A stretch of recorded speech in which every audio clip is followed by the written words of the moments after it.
Welcome home to USA Global TV and Radio, a place where dreams take flight, with authentic storytelling, diverse perspectives and meaningful conversations, where global stories unite and bridges are built beyond all borders. Discover world-class education, entertainment, hope and inspiration.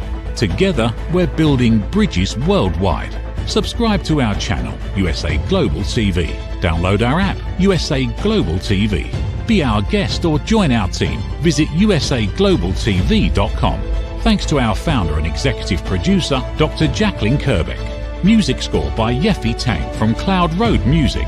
Voiceover artist Mike Porter. Creative direction by Paul Garcia. USA Global TV and Radio, your home for global connection. All rights reserved. This video and its contents are the exclusive property of USA Global TV and Radio. Unauthorized use, duplication or redistribution in any form is strictly prohibited.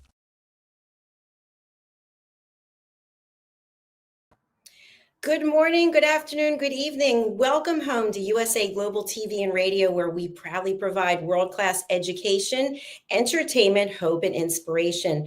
I'm Dr. Jacalyn Kerbeck, and we are thrilled to have you for our reunion show, Part 2. Part 1 was on Sunday, and for those of you who are not familiar, you can go over to our YouTube channels, USA Global TV and Radio and Dr. Jacalyn Kerbeck, and you can watch any of our shows there. We also stream live there, so that's a great resource for you for education.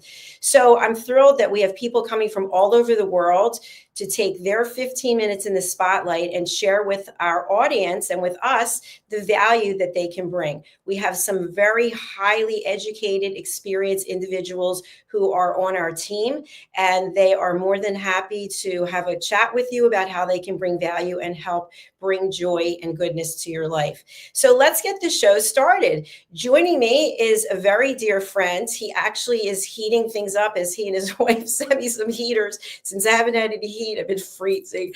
So I really appreciate him, and I appreciate his wife as well. Beautiful family. Red has been with me since the beginning. He actually has 3 shows here every Thursday. Imagine if you're coming for 15 minutes of your fame versus you have 3 hours pretty much of shows that you have to do, considering the before and the after.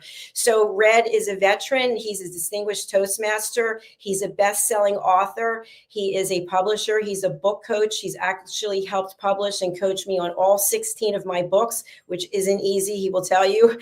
And he's also someone who really believes in the power of humanity. So let's welcome Red O'Loughlin to the show, joining us from Texas. Hello.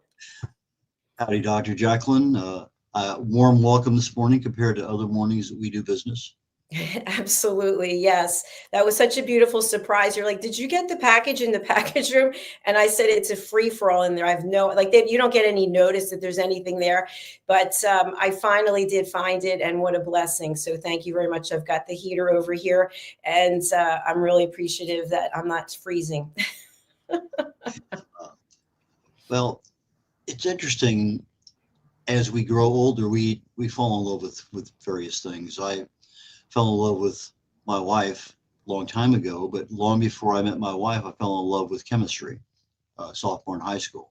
And I thought I was going to be a chemist. However, got my degree in chemistry and then got an invitation to Vietnam, so I never got a chance to practice chemistry. And then that led to the next thing, to the next thing, to the next thing. And along the way, I found out that I fell in love with math, and specifically statistics.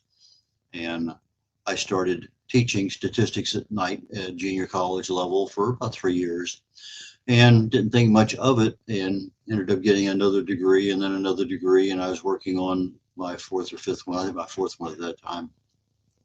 And I went and I talked to the stat professor, and I said, hey, this is what I do every day. This is what I did, at the college level. And in about 15 minutes, he waived 9 hours of stat for a doctorate that I was working on at the time in international business.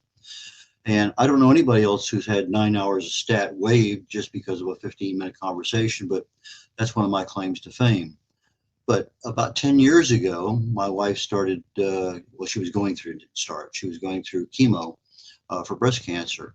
And no matter what I did, the side effects just, they were there. They kept getting worse. And fatigue was about the only one that I couldn't address. And I said, well, maybe there's something I can do. So I took my chemistry knowledge, even though I hadn't used it in 50 years, and started researching, well, what happens in the body at the cellular level? What can I do? Okay, well, this does that, and that does that, and that does that. And well, if you do this, you slow it down. If you do that, you stop it. If you do this, you speed it up. And so at that point in time in my life, I was speaking on self-improvement, motivation, inspiration, wrote a couple books, and I thought that was what I was going to go on. I was retired. Well, lo and behold, my chemistry came back. I started doing things. It worked. And my wife recovered quite well. She got her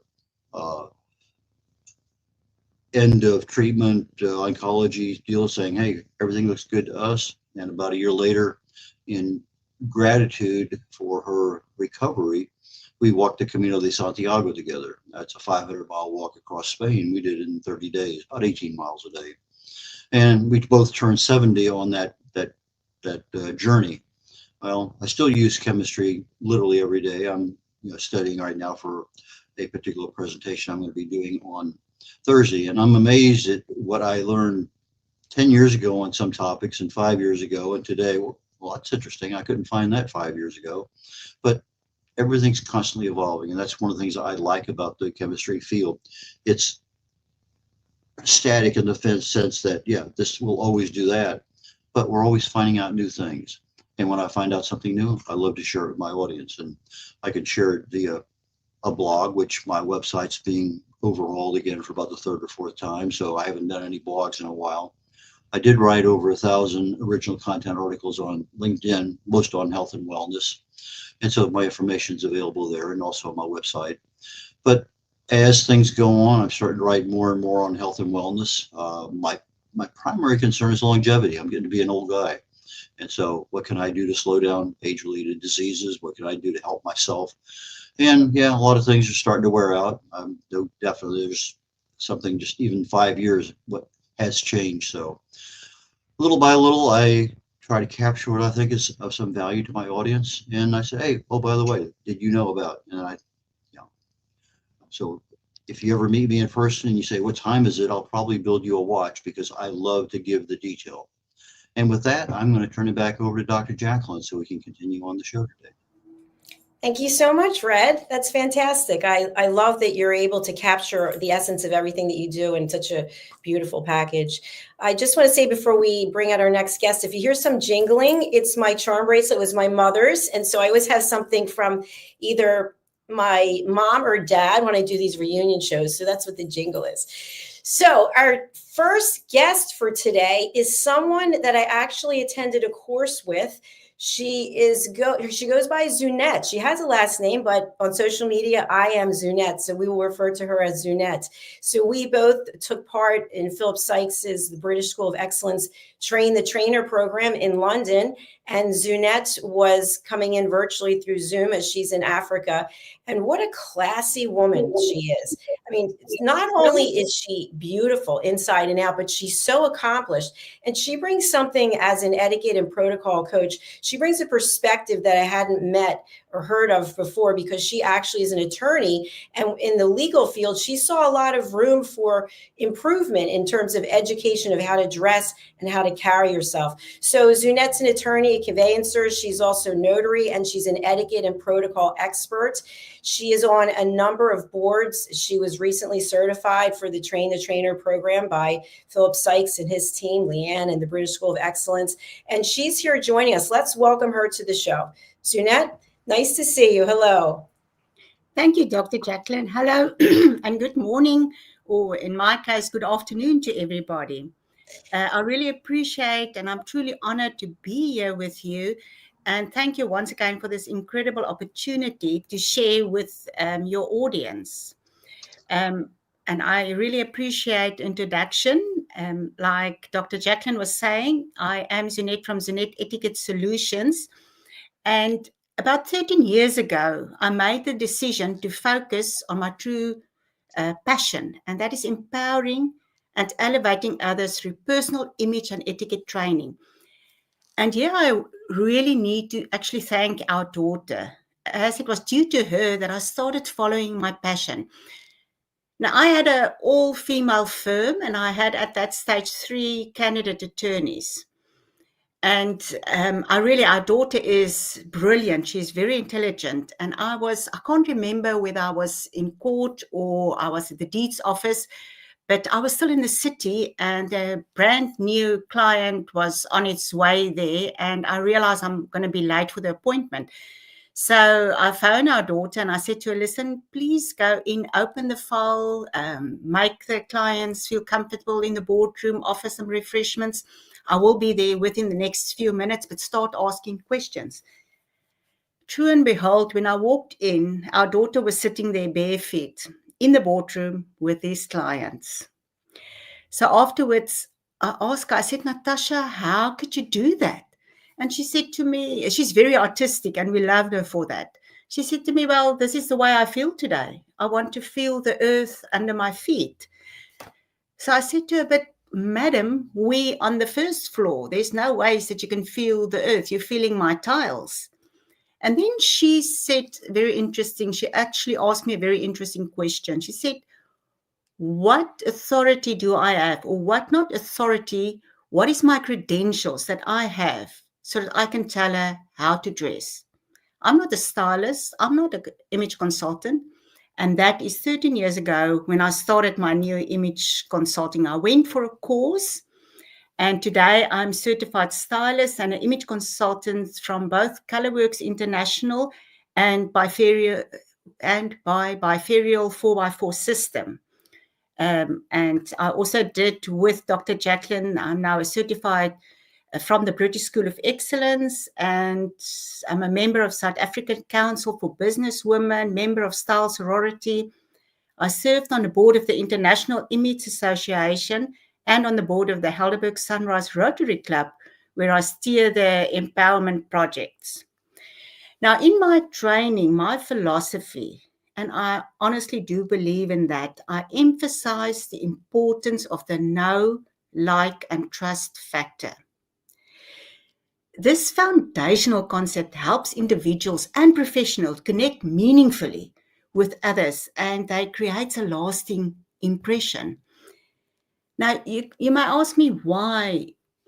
I get a lot of questions, why etiquette? And people tend to think that etiquette is only table manners, but it's so vast. It covers everything in your daily life. And if mastering your personal image and the etiquette can actually significantly enhance your professional and personal interactions. You must remember, in a world where first impressions, the first 5 seconds, excuse me, that somebody met you, they make an impression, and that's a lasting impression. You never, ever have the second chance to do a first impression. And if you want to break that first impression, you need to really work hard. So in a world where first impressions matter, the right etiquette can empower you to build stronger relationships and open doors to new opportunities. So I want to just give you a few examples on the know, like, and trust factor and how it's relevant and how it can help you build those lasting impressions. If you think about your outfit, let's first look at the outfit and how it impacts the perception that other people have of you. Your attire is the first thing that people notice.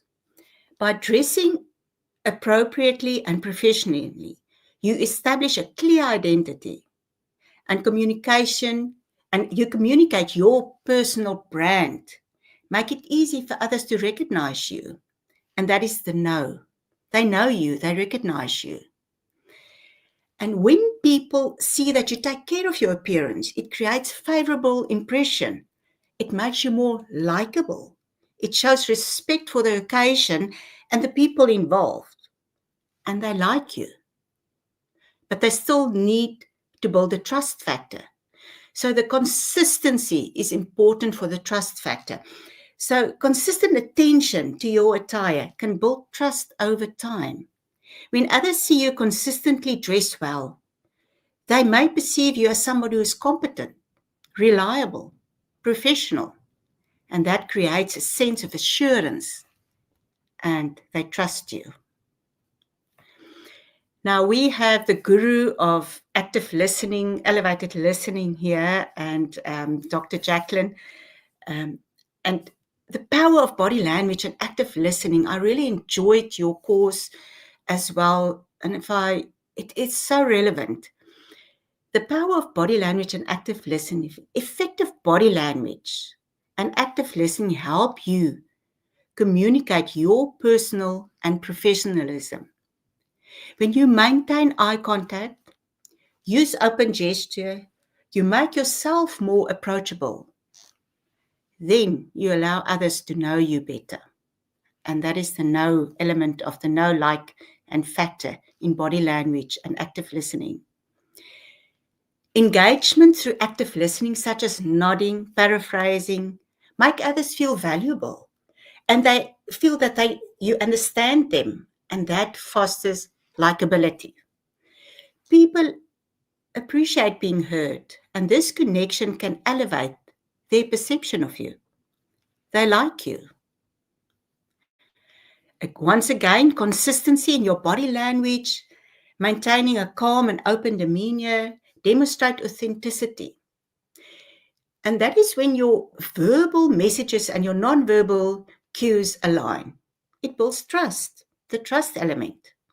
As people are more likely to feel that you are genuine and reliable because they see the consistency.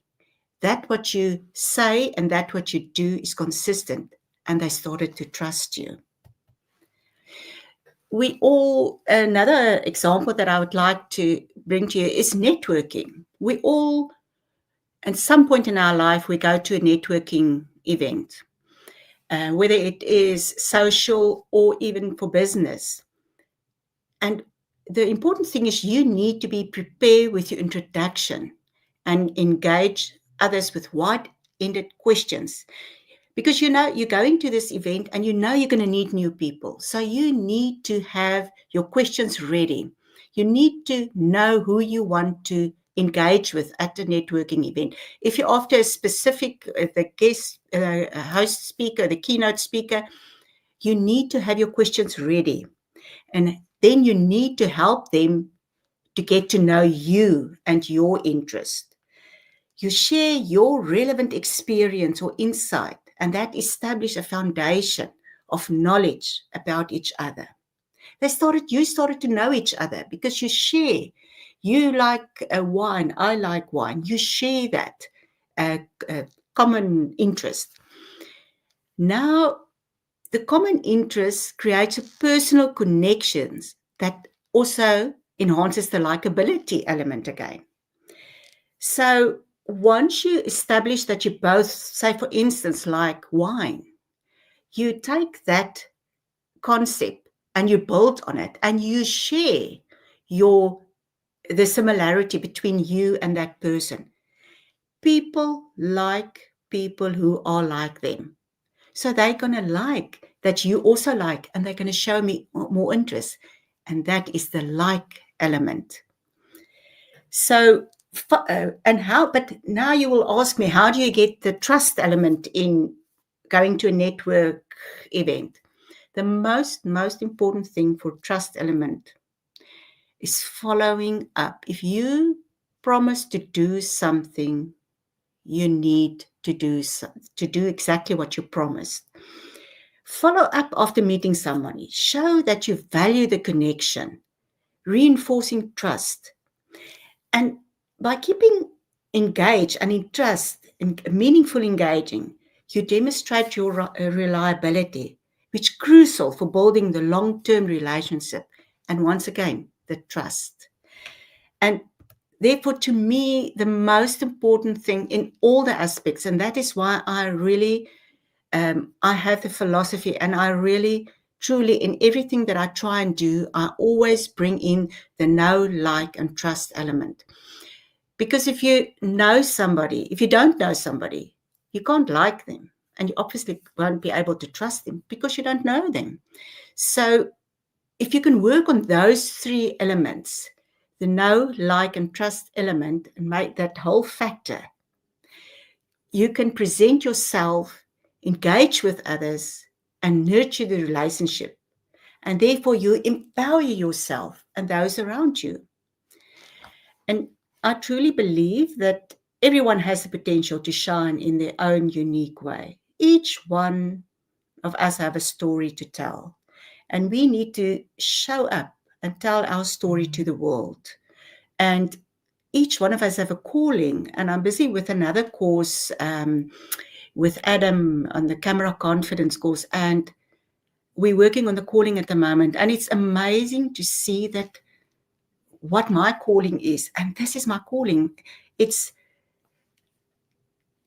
is so part of you.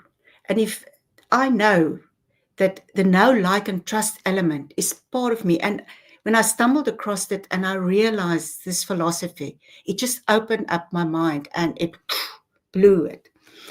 So by mastering the art of etiquette and personal presentation, you can transform your life and achieve your goals. Dr. Jacalyn, I want to thank you for this opportunity, and I really, truly look forward to connecting with the audience and helping everyone to elevate their personal brand. We owe it to ourselves to tell our story to the world. I really thank you. Thank you so much, Zunette. And by the way, let's welcome Zunette as our newest elevated listener joining our team officially at USA Global TV and Radio. Woo! Thank you. Thank you. Thank you. You know, and I heard you share this before when we were at the course together, but the fact that it was your daughter who was the inspiration for you going down this path, and the fact of her being open to sharing that with people, I think that says a lot about the relationship the two of you have and how you're empowered to do things to help other people to come across in the best way that they can. Thank you. I had to ask her permission first. Well, that's good to know. Red, what questions or comments do you have for Zunette? Comment and a question. Yes, maybe could even 2 comments anyway. I remember I first started getting involved in network marketing, and one of the speakers, very well known, and his approach was slightly different. In fact, I've had 2 different people. One of them was, let's say I'm interviewing a job, and Dr. Jacalyn is the interviewer.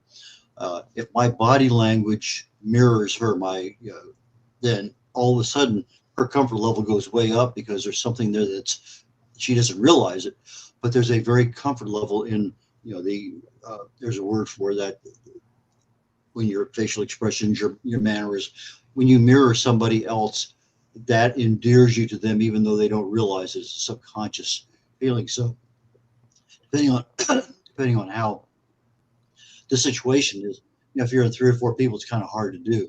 But if you're one-on-one, you're having a cup of coffee, depending on what the person is doing, if they're leaning over, you lean over. Yeah, you just basically mirror their body language. The second one is that the like, trust, and everything is a standard. It's gold rule, and that should always be obeyed. But sometimes you run into that special person who has, let me take care of that immediate problem right now, because that's nothing I want to have. It'll come right back. There we go. The ability to solve a problem, something that's keeping Dr. Jacalyn up late at night. You can't figure out what it is, and all of a sudden I have a solution. Whether she likes me or not, I have a solution. And so that's another aspect of the overall networking thing. So sometimes there are people out there, I really don't like that guy, but he has what I need. And so it's a rarity, but it does happen. And so it's, just another thing to throw in the quiver as to what you have. So if I happen to have a solution for someone, then okay, I still should like, know, and trust everyone. But it's just one more thing that I add to my like, know, and trust. So it's just, anyway, just been my experience in the last little bit of doing this, that, and whatever. And the problem is with the know, like, and trust element, you can also, there's some red flags where you need to know that it can be misused, because you can get, bribes being paid and things like that. Because you know the person, you will accept the bribe. So there is some limitations, and you need to be aware of that as well. Well, that's the ethical and moral part of you. Yeah. Exactly. Zunette, can you share with our audience where in the world you are currently located and what is it like there now? Beautiful sunny day. We in South Africa, Western Cape. About from Cape Town, we about say 30 kilometers from Cape Town. Half an hour, even less. Sounds like a beautiful place to live. Yeah, it is. It is in the winelands. Well, here we're bringing up your website, which is etiquette-solutions.co.za, and you can find that in the show notes there. So building trust through timeless etiquette, Zunette Etiquette Solutions. So Zunette, this is a beautiful website that you have here, a lot of great information for people, and of course your accreditations and opportunities for people to take their etiquette and manners, their emotional intelligence to the next level. The services that you offer: business etiquette, presentation and image, social etiquette. Look at all these wonderful categories here. And then, of course, group services also for the youth, for children. And, you know, my whole philosophy with the books that I've written is if we can get our children to learn how to listen, if we can get them to have etiquette and manners when they're young, then we don't have to undo all the things that have been there since, you know, the beginning of time, like with us as adults. So you also have a Instagram page, which we have here as well. And it is I Am Zunette. And I love to see that we are streaming live on your Instagram page right now as we are speaking. So thank you for that. Unfortunately, StreamYard is not letting me share Facebook or LinkedIn. I apologize, but your Facebook and LinkedIn are also on your website, and they are here in the show comments. So let me just bring that up again. And then we will ask you, we'd love to have you stay if you'd like, and you can chat with our next guest. So there's your website. And for our audio audience only, it's a tongue twister, it's etiquette, ETIQUETTE solutions, SOLUTIONS.co.za. On Facebook, it's Zunette Style, and it's ZUNETTESTYLE, and Instagram, I Am Zunette, and LinkedIn, Zunette Luby. Do you say Luby? Is that your last, how do you say last name? Yeah, it's Libba. Libba. Oh, okay. I was really wrong on that one because I just know you as I Am Zunette. So, all right, brilliant. Well, thank you so much, Zunette. Again, you're welcome to stay. We're going to bring on screen our next guest, who is also a team member. She's joining us from London. Her name is Helena Shard. You can find her on most major network news platforms, as she is an expert when it comes to the royal family. She's also an expert when it comes to casting. She has her own shows here on USA Global TV and Radio, Royal Breaking News, that she does with Ian Pelham Turner. She also has the Royally Rich Lifestyle Show with Ian Pelham Turner. And she's also an expert correspondent on what was the United Kingdom news and culture and will be transforming into something soon. She's an advocate for humanity, and she also is someone who really cares about health and wellness and mental well-being. Let's welcome our dear friend, Helena Shard. Hello. Lovely to see you all. Helen, I don't know if you've met Red, but here's Zunette as well. So hi, Zunette. Hi, Red. Good to see you. Hi. Well, this is a morning for blondes. Is that right? It's what, sorry? This is a morning for blondes. I don't know. I guess it is. I guess it is. Sure. You're the lucky guy today. Yeah.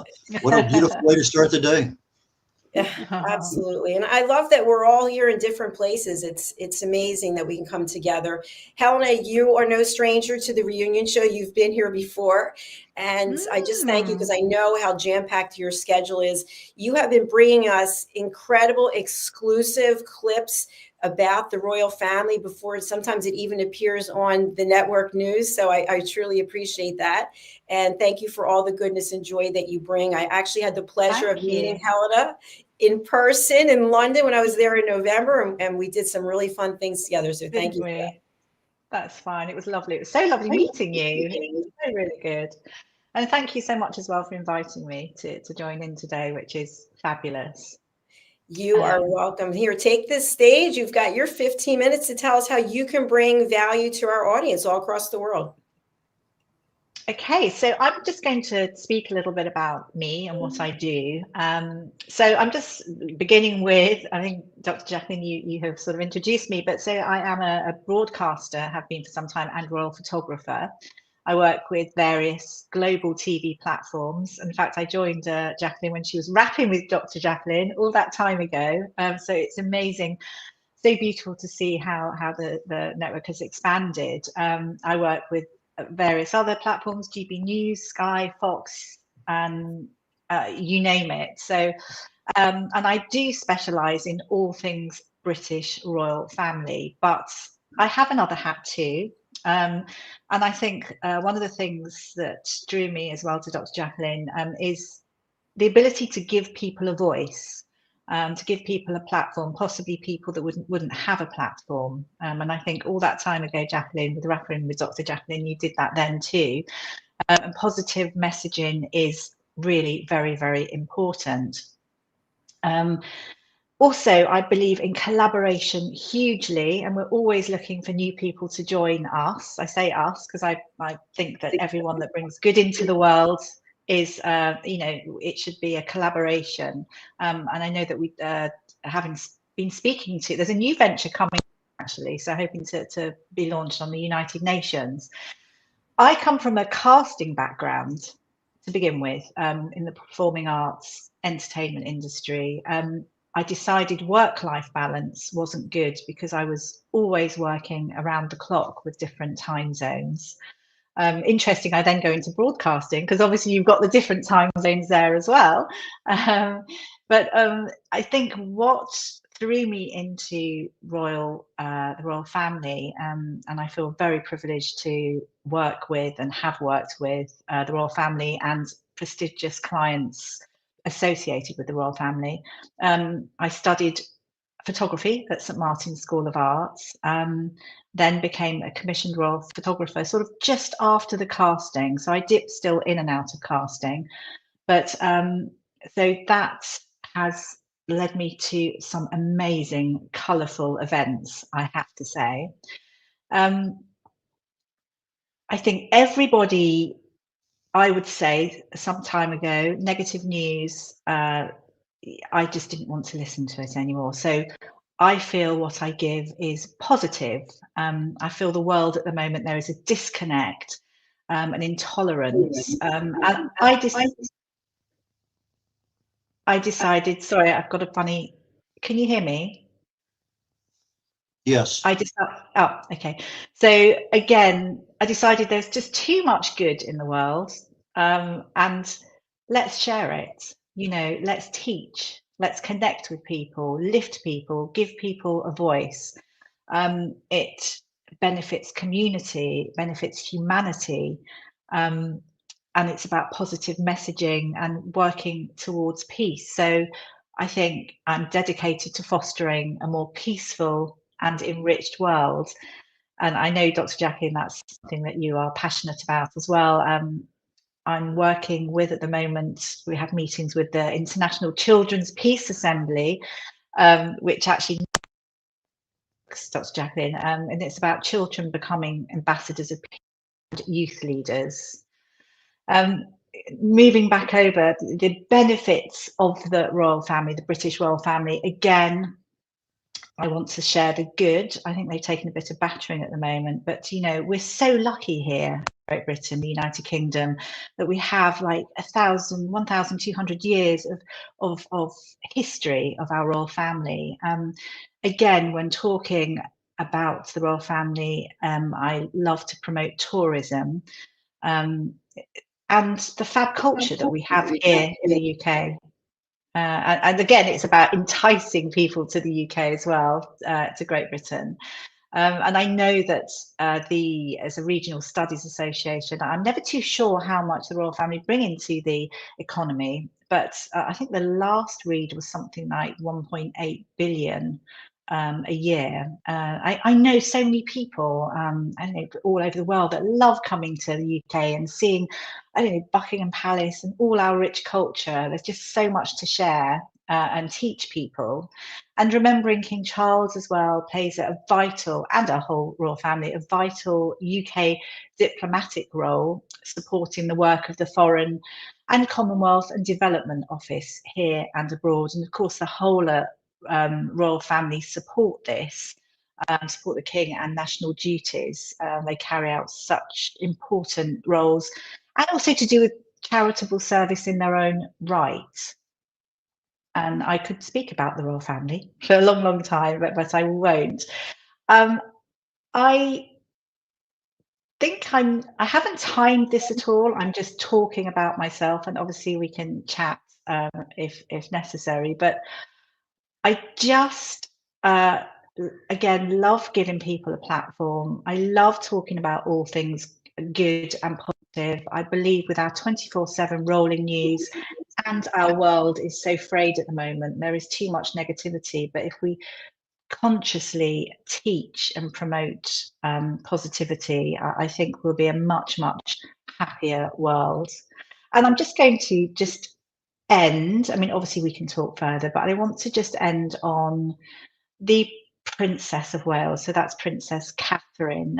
We're so happy to hear that it's a breath of relief, really. We're so happy that she's in remission. Yesterday we heard that she was reflecting on her cancer journey, and we saw, I wasn't actually personally there on this occasion, but she was at the Royal Marsden, which is a hospital in Chelsea which specialises in cancer research, and it was just lovely to see her there speaking to lots of people that were undergoing treatment.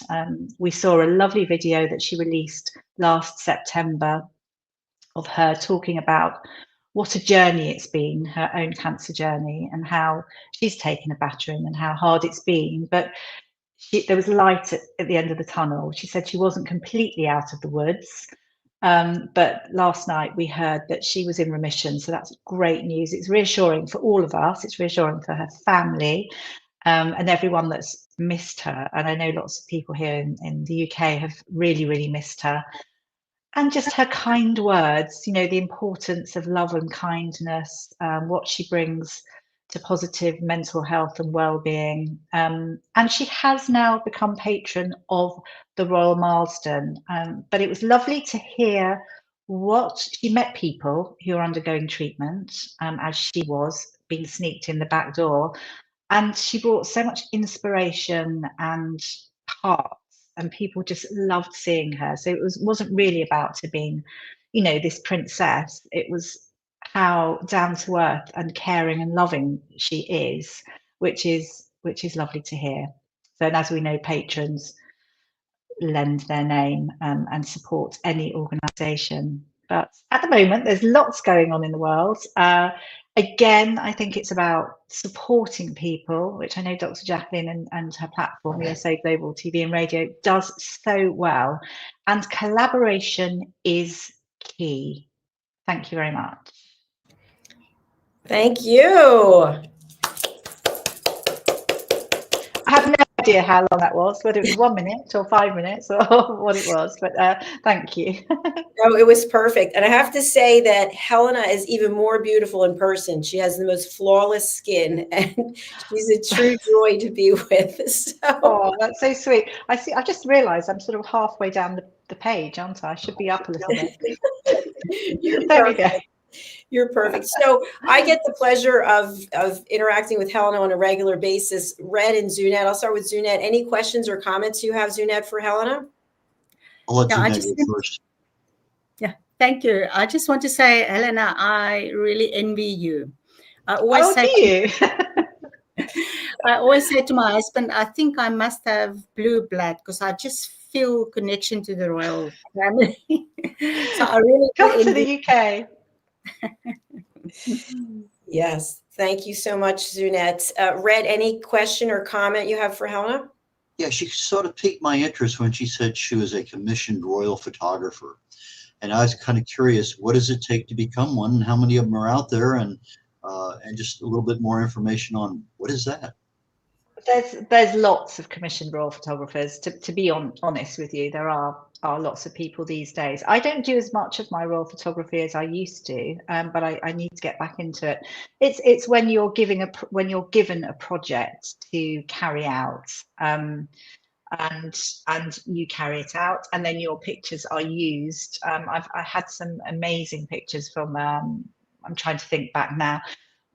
I had a lot of pictures that went out. They normally just get, shown across the world. That's what happens. And once they're showed and they're published, that's great. I had lots of my pictures. My favourite event was the Prince and Princess of Wales, their wedding, which was phenomenal. And my pictures just went out there. And I have lots of very good clients as well who wanted various pictures. And yes, I delivered, so I was very proud of myself. But it's an amazing thing because you get to see the royal family. You do get to liaise with them. It's not like I'm sitting down having dinner and a chat and a cup of tea all the time, but it's it's fun. I do feel incredibly privileged. Well, thank you very much. I appreciate that.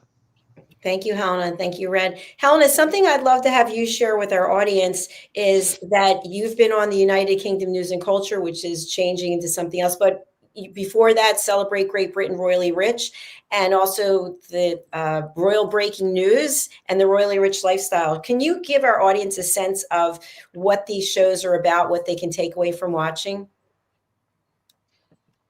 So a lot of the shows, I'm just trying to think now. I'm going to start with, I'm just trying to think, goodness me, it goes back a long time. We had so many shows of Celebrate Great Britain, Royally Rich show, and a huge amount of shows for UK news and culture. I mean, as it says, it's a lot of it is learning about the UK, learning the richness of the country and what it has to offer, learning about the royal family and all its glory over the last, over 1,000 years, I guess, but more modern in a sense. People like to know various things, and people can ask questions and obviously get answers to what's going on. I have privy knowledge from Buckingham Palace on occasion, so we get that sort of prior to things going out. So the UK breaking news again is what it is, and the Royally Rich Lifestyle show I co-host with Ian Pelham-Turner, who I believe is on after me, if I'm correct in the running. This is again, it's a similar thing. It's like a lifestyle show. We have guests. I think that there's a similarity between the shows. Again, we have guests that have something to share, that have something intelligent and great for people to learn from, and sometimes to join in. We love to have people who inspire others. I think that's so important. People that have worked hard, possibly even people that have worked hard and it hasn't worked out, but they have the tenacity to keep going and then have something wonderful to present. So love having guests on the show, and that's why again we're always seeking new people to work with us. And I say with us sort of in a big way, because collaborative behavior, collaborative working with different people and platforms is just so important to work towards peace. Thank you so much for that overview. And for anyone who'd like to watch the shows, you can go to our YouTube channels, USA Global TV and Radio, or Dr. Jacalyn Kerbeck, or you can go to Amazon Fire. You can also go to LinkedIn, you can go to Facebook, you can go to Instagram, you can on and on, E360 TV. So Helena, Ian Pelham-Turner, your partner, is actually going to be here very soon. If you can just let our audience know, you two have been working together for, is it 13 years? No, it's longer. Every time I speak to Ian, it seems to get shorter. We have worked, I'm pretty sure it's something like 20 years, to be quite honest, but actually from a royal photography point of view, he's no longer a royal photographer, but broadcast royal photography, I'd say about 15 years. That's my feeling.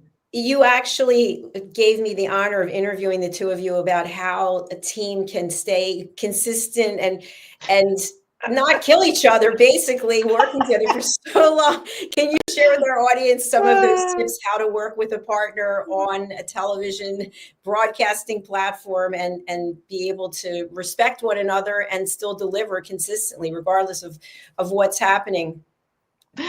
Yes, we have had our moments, Dr. Jacalyn, as you know. I think knowing who you're working with is important. You know, I know his foibles. He probably knows mine, although I say I don't have any.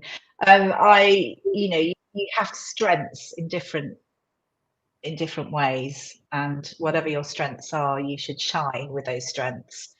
It's very much about communication. Communication is key. Otherwise, you'd go completely mad. We've had our moments, but I think we've got through them. And the fact that we've worked with each other for so many years shows that something must be going right. Absolutely. You're a perfect team, that's for sure. So Ian is backstage. We're waiting for him to turn his camera on. Don't be shy. Don't be shy now. Yeah, he's very good. You have to just Definitely coax him not. So he has his camera on now. So I'll just give an introduction. Ian actually reached out to me, I want to say it was 4 years ago. And since that time, he and Helena have really become and are incredible mentors for me and to me. He actually came up with the name of our platform. So I thank him for that. And we've had a lot of challenges back and forth because he's got great ideas. And sometimes I'm not necessarily on the same page, but the ideas are always fantastic. I had the pleasure of meeting him in Orlando. I think it was 2 years ago. I don't even remember. And then, of course, we just were together in London. And he has, I think, 57 years experience in broadcasting, even though he's only 40 years old. I don't know what his secret is, but he's really, he's telling me it's more than that. He's an advocate for women. And as I mentioned, he's been my mentor and he's a really good friend. So let's welcome Mr. Ian Palm-Turner joining us from London. Hello, hello. Not TT. Well, hello. You're on mute. Oh, there we go. It can't be with all this experience. He's not been in broadcast for as long, but he's worked as a raw photographer for a long time, and then moved into broadcast as I've done. I'm trying to think how many years now. Probably about the same as me, actually. How about that? Broadcast wise, yeah. Well, we can't hear from him. I know. Wonder what's happened. We'll bring him back in a second when he's off of mute. So I wonder how we can advise him. Yeah, because I tried taking it off myself and I can't. But while he's doing that, I did want to ask Helena, did you have any questions for Zunette as an etiquette and protocol expert? She's also an attorney and she's a style maven and consultant. She has her own business. She's been helping people for 13 years. Anything that you're interested in asking her or commenting on? Wow, that's great. I'm intrigued. Are your clients, are they international? Or are you based in? Sorry, you're based in South Africa, did you say? Yes. South Africa based at the moment. Yeah. I do have clients on their image consulting side that is in Chile and Santiago. So I do have on that side, but the etiquette coaching, it's just at the moment South Africa corporate clients and individual and groups. Yeah. Fabulous. Does etiquette, does that sort of spread into business? Yeah. Here in the UK, where, well, for me, one of my passions, many passions as well, is the world's in a very fragile state, and it's about promoting business and especially small businesses and getting people just to believe in themselves and just going for whatever their passion is. Taking that jump and trying to set up a business because we need it. We need we need growth and we have no business growth at all here in the UK. And what would you advise people in this situation? Would you advise them to just jump and go for it. Yes, definitely. You need to live out your story and your passion. So I'll definitely, if there's something, and because we're very involved with Rotary as well, we believe in entrepreneurship, and especially in South Africa, if you can't, that small business, that's the way forward, because there's not enough jobs. We have a very huge people that's without jobs. So, that is, I will say, go for it. And we need the small business. Absolutely. All right. Thank you. Thank you very much. All right. Well, without further ado, we're going to bring the man, the myth, the legend himself, Mr. Ian Pelham Turner. Welcome. Hello. Hello. Can you hear me now? Yes. Yes, we can hear you. Over and out. Excellent. You know me, I'm a dinosaur when it comes to anything with technology on it. As long as I can push a button, thank goodness, and I learned how to do that for many years, and then I then learned how to speak. that has saved my career and saved everything that I do in life as well. So first of all, I want to congratulate you all, because really, Jacalyn, first of all, bless your heart, fantastic. I have to say, I like the presidential flag behind you now as well. Is it true you're running for president next? Nothing would surprise me with No, I am not. Trump will have something to say about that. Exactly. 2029 or whatever it is. This could be your year, Jacalyn. So I think. Helen and I were just discussing beforehand what we want to do this year. And always, we're in a situation nowadays where we always want to continue to give people a voice that haven't got a voice. And that's really our biggest sort of mainstay when it comes to doing anything with television. We've both been very, very lucky, working with you, Jacalyn, and working with some other great people at the same time. And I think, the reality these days is that if we can build communities, if we can create better relationships between countries, then that's great. And at the moment, we're working on a few new ideas. One is to involve with China that we can't talk about at the moment. One is to be involved with India, and one is to be involved with United Nations now as well. And we're hoping that we may have found a formula to get all our programming that we do on United Nations at the same time.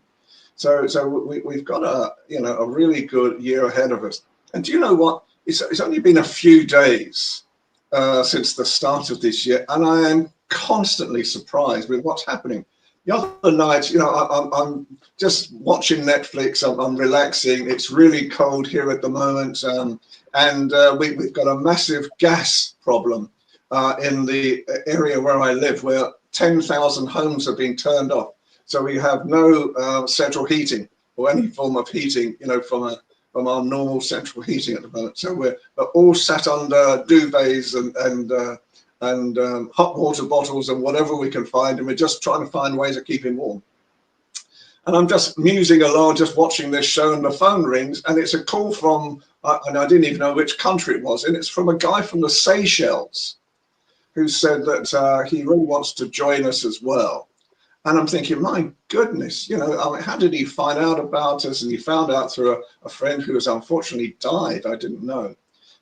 In the first place, and now we could be doing luxury items from the Seychelles as well. So I think I feel blessed. I feel blessed that we can do these things nowadays. I feel blessed with the technology that's happening, and I think the reality from us all is be grateful for what we have. That's really, I think, the biggest message this year. Obviously, we want to move forward further, but just be grateful, as I am, for everything that's happening to you right now. And I'm having such a happy life. nowadays. And Helen and I, you know, we work well together. Helena does her own things as well, and I do a few things. I think, you know, the reality is that it makes the world, I hope, a better place with what we're doing. It certainly gives me, you know, I'm 73 now, and just to correct Jacalyn, this is my 59th year, 59th year as a journalist. So next year is a big year for me. 2026 will be 60 years since I first came into journalism, and you know, I think the makeup is pretty good. It doesn't sort of show too much the lines. You know, I've been, you know, thank God for Avon. No, I'm joking, but Avon and the cosmetics, should I say, as well. But I think the reality at the moment is it gives me the bounce to get up in the mornings and to be happy with life. And let's pass it back to the other panelists. How do you think? I'm sorry about 5'9" instead of 5'7", but congratulations. That's incredible. So does anyone have a comment or question for what Ian just shared? Zunette and Red, since you don't get to interact with Ian as much, we'll go to you first. Let's start with Zunette. Ian, I would just say I can't believe that it's 60 years in, what's it, next year? Yeah. It's amazing. And I must say, that's one thing that we talked about, because we retired as well, my husband and I, but we still keep busy. And that's the main thing. If you can't get up in the morning, I said to him the other day, if I'm not doing what I'm doing now, what am I going to do? I can't just get up in the morning and say, what now? What today? So I'm with you.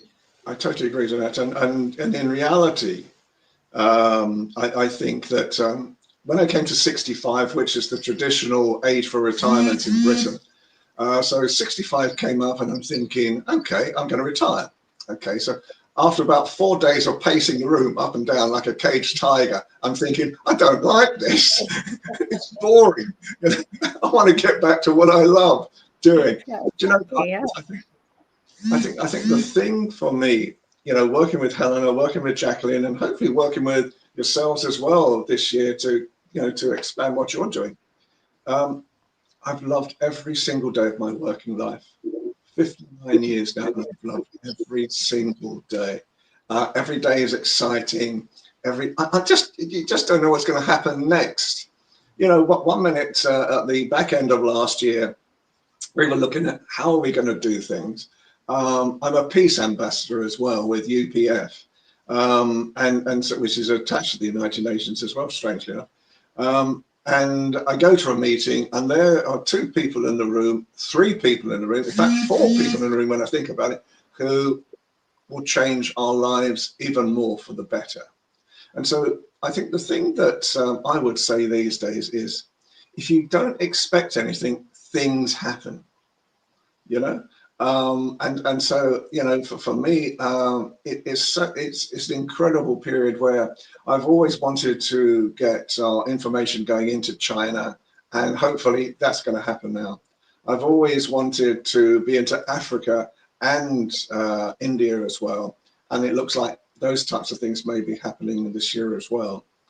And in America, and what Jacalyn is doing, I mean, you know, every week she comes up with a new strategy. Do you know what?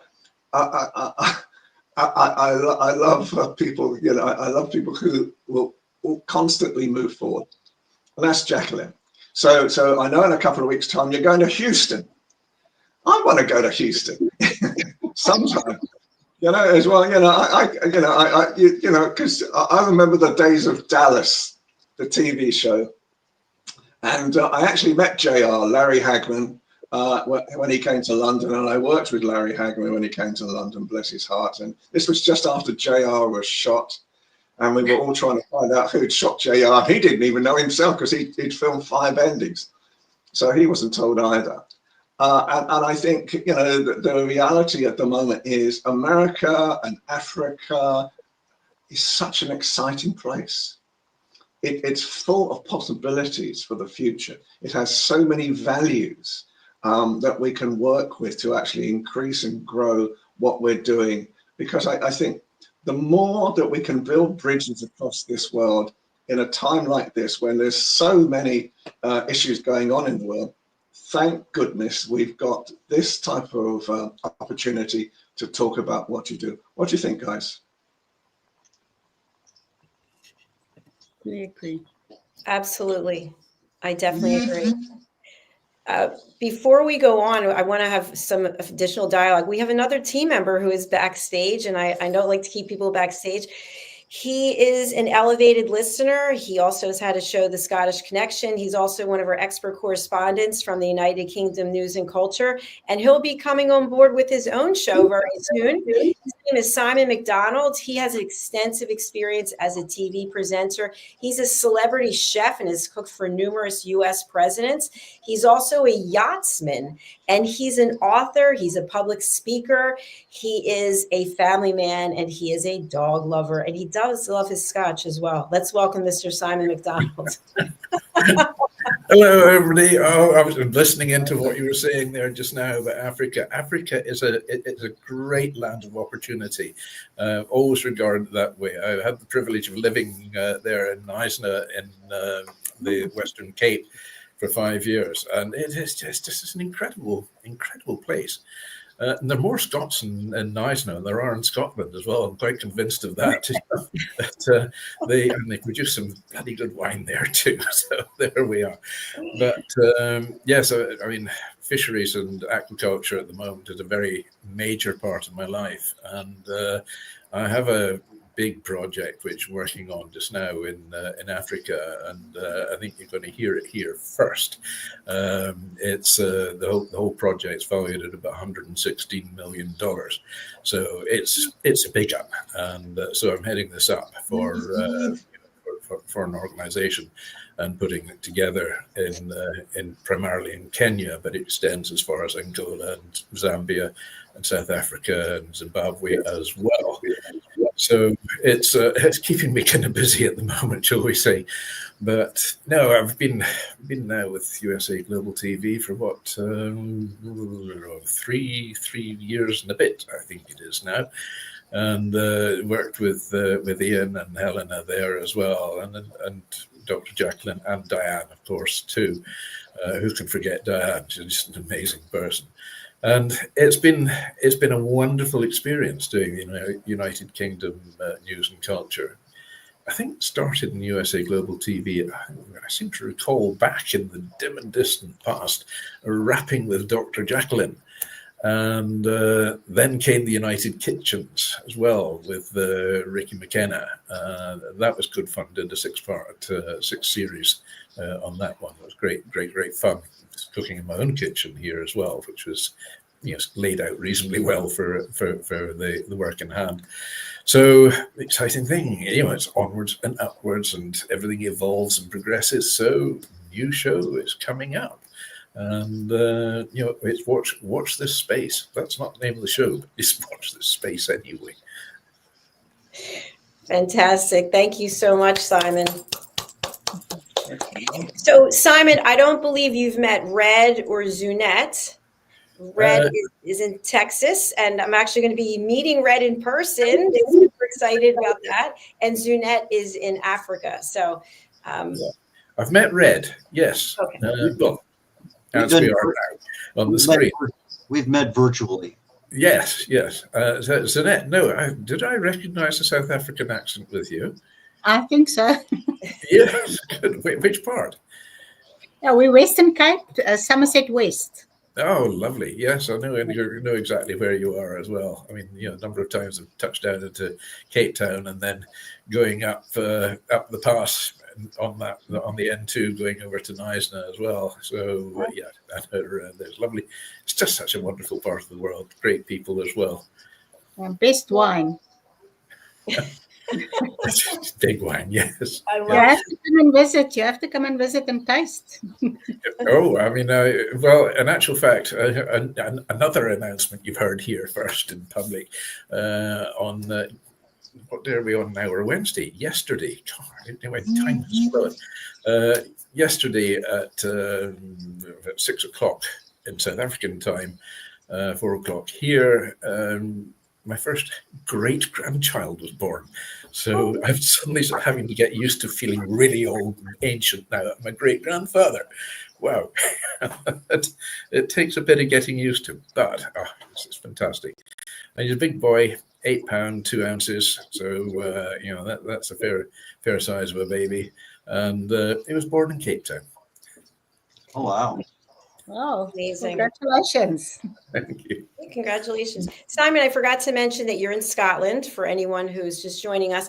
And I have a question for you. You know, we don't use any scripts here, so no one knows anything that I'm going to ask. So Simon, I'm going to put you on this spot a little bit. You know about the horrific wildfires in California. I have family living out there. And one thing that I understand is that the devastation is something that we can't even comprehend when you think about appliances that have burned up and toxins. And now everything on the coast is going into the water, so into the ocean. How does that affect the wildlife, the beautiful fish and all the sea creatures there? What do you think is going to happen as a result of these wildfires? I mean, it's affecting more on land at the moment as well. I mean, there's, this part of climate change, so strongly believe it probably is. And there's all sorts of skeptics about climate change.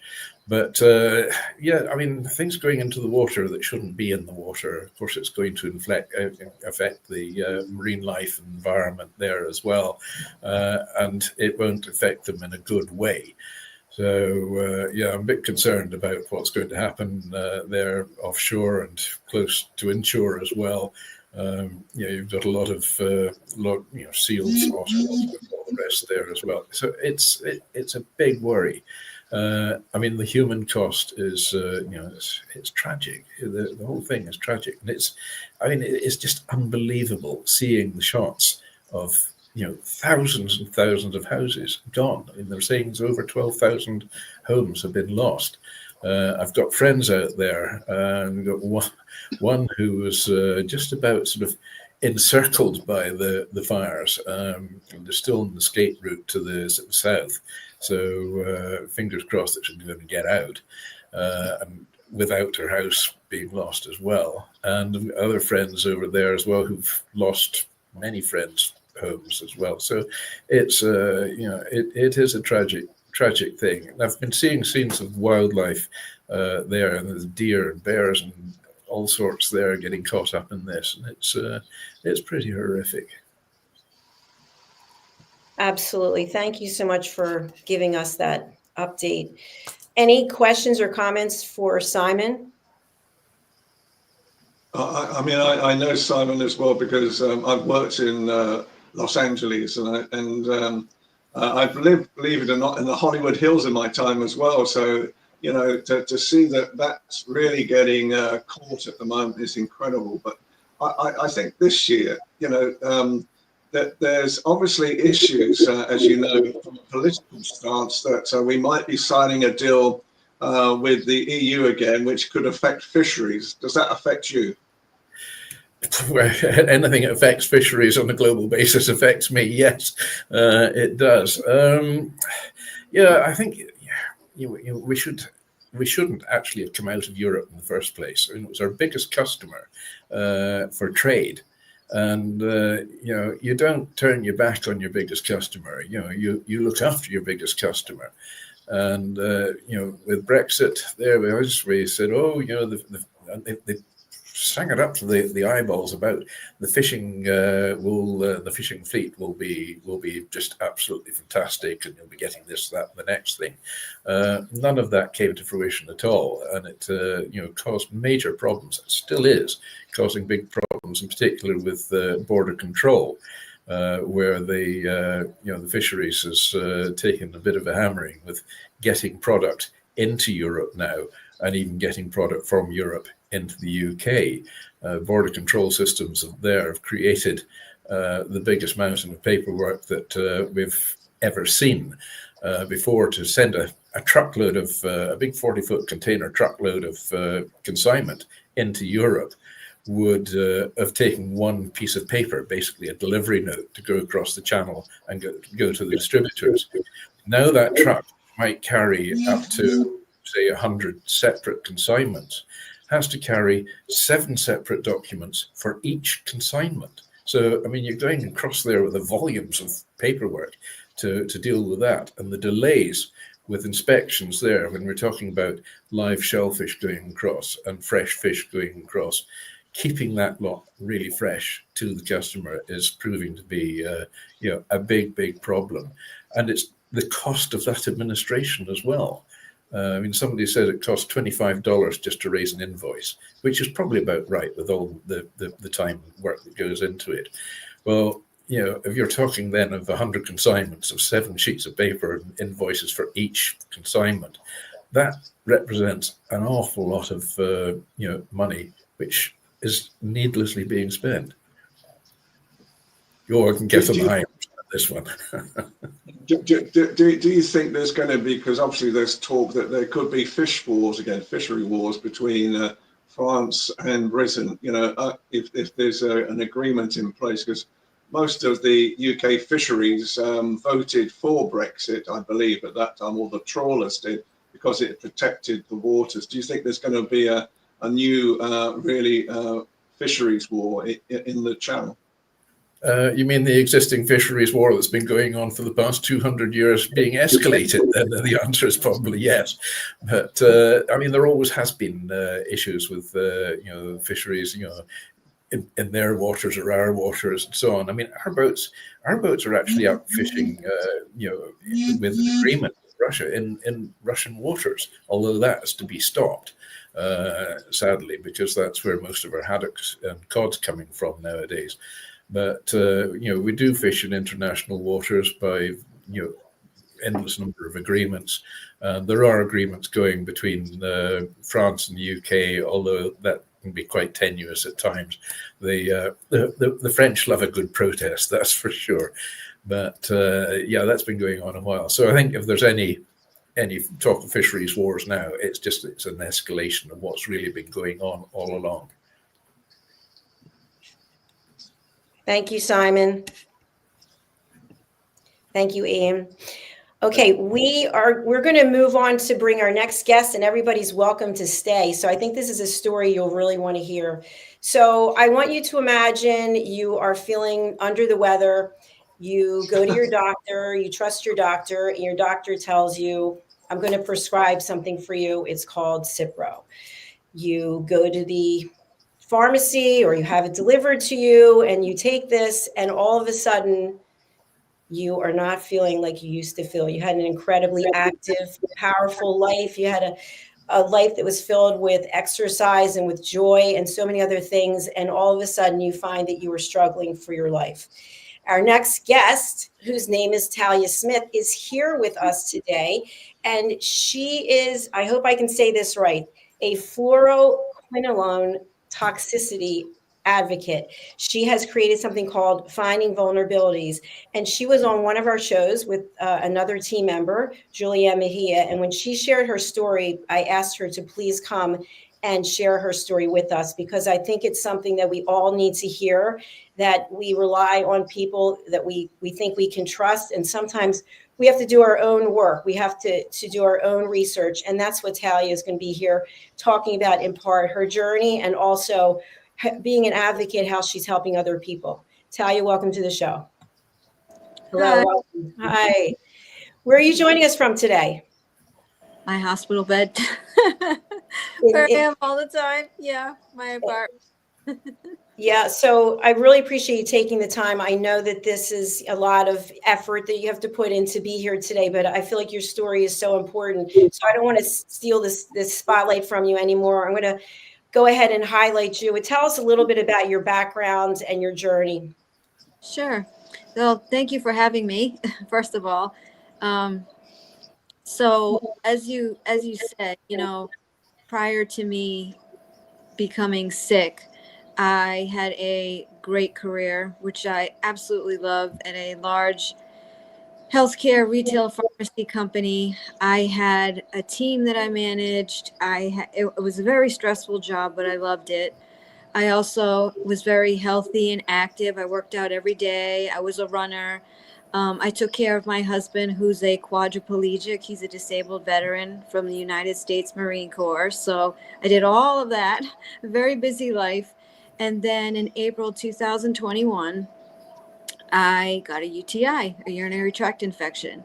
I'm not someone that had had those frequently. And again, like I said, I was very healthy, but you know what they are when you get them. So I called my doctor and I said, I think I have a UTI.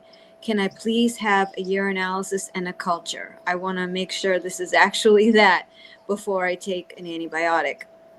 So obviously the test was positive, and my doctor of 10 years, who I trusted, prescribed me an antibiotic called ciprofloxacin. I didn't know anything about antibiotics or the class of antibiotics that this belonged to back then. But I said, is there anything I need to know about this antibiotic? You know, I'm not used to taking medication, so I just would like to know if there's anything I need to be aware of. And she told me, no, there's nothing you need to be aware of. This medication is safe and effective, and we use it all the time for urinary tract infections. So with that, I think like many patients do, I trusted my doctor. Again, a decade I was with her, and I started my course of treatment. My third pill in, which was my second day, I started having excruciating pain in my legs.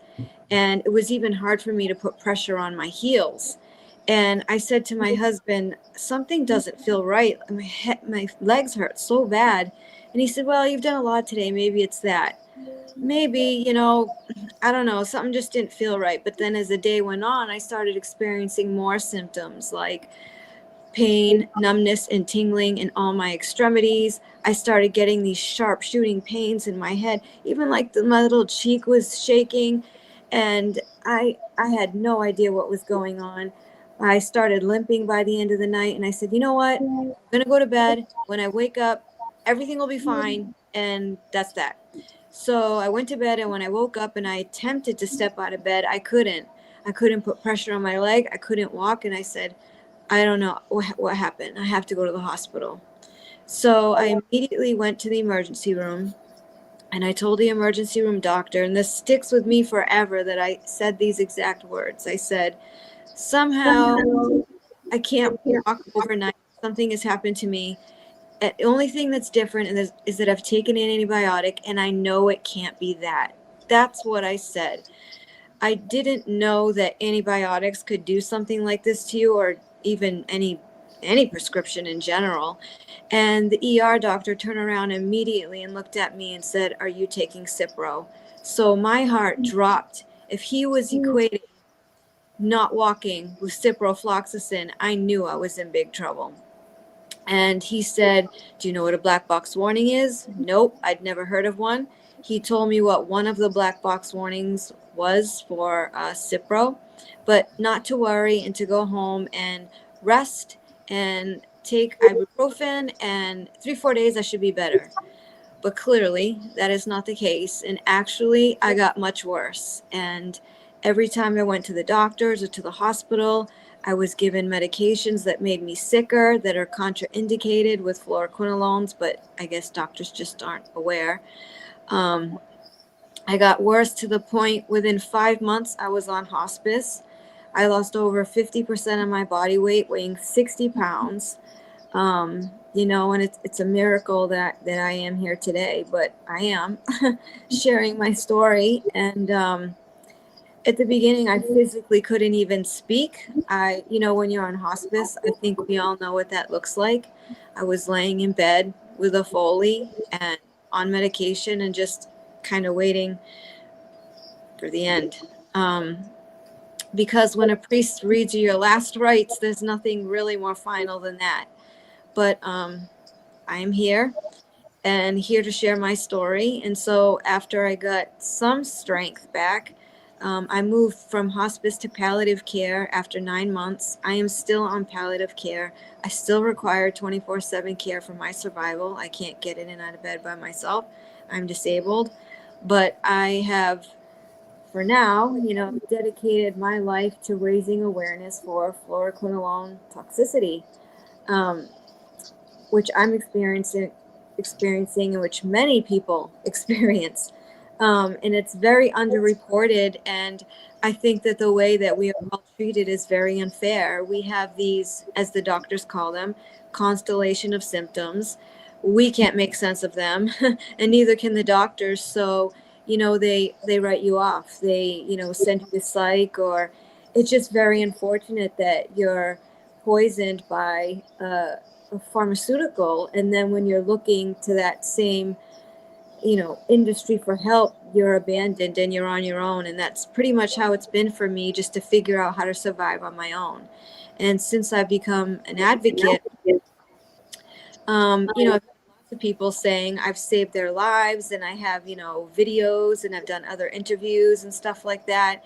And just to know that I'm making such an impact on other people's lives is something that I want to continue to keep doing. And maybe trying to look at this from a positive perspective is that maybe this pain and suffering is worth it if it's going to help other people not become like me. And my platform is not to be like, don't take a fluoroquinolone antibiotic no matter what, even if you're dying. My platform is to make sure that people are educated on the dangers of fluoroquinolone antibiotics, so they're able to make an informed healthcare decision for themselves. I was not lucky enough to do that. I did not see videos like mine. There was no informed consent on fluoroquinolones. I trusted my doctor, and here I am.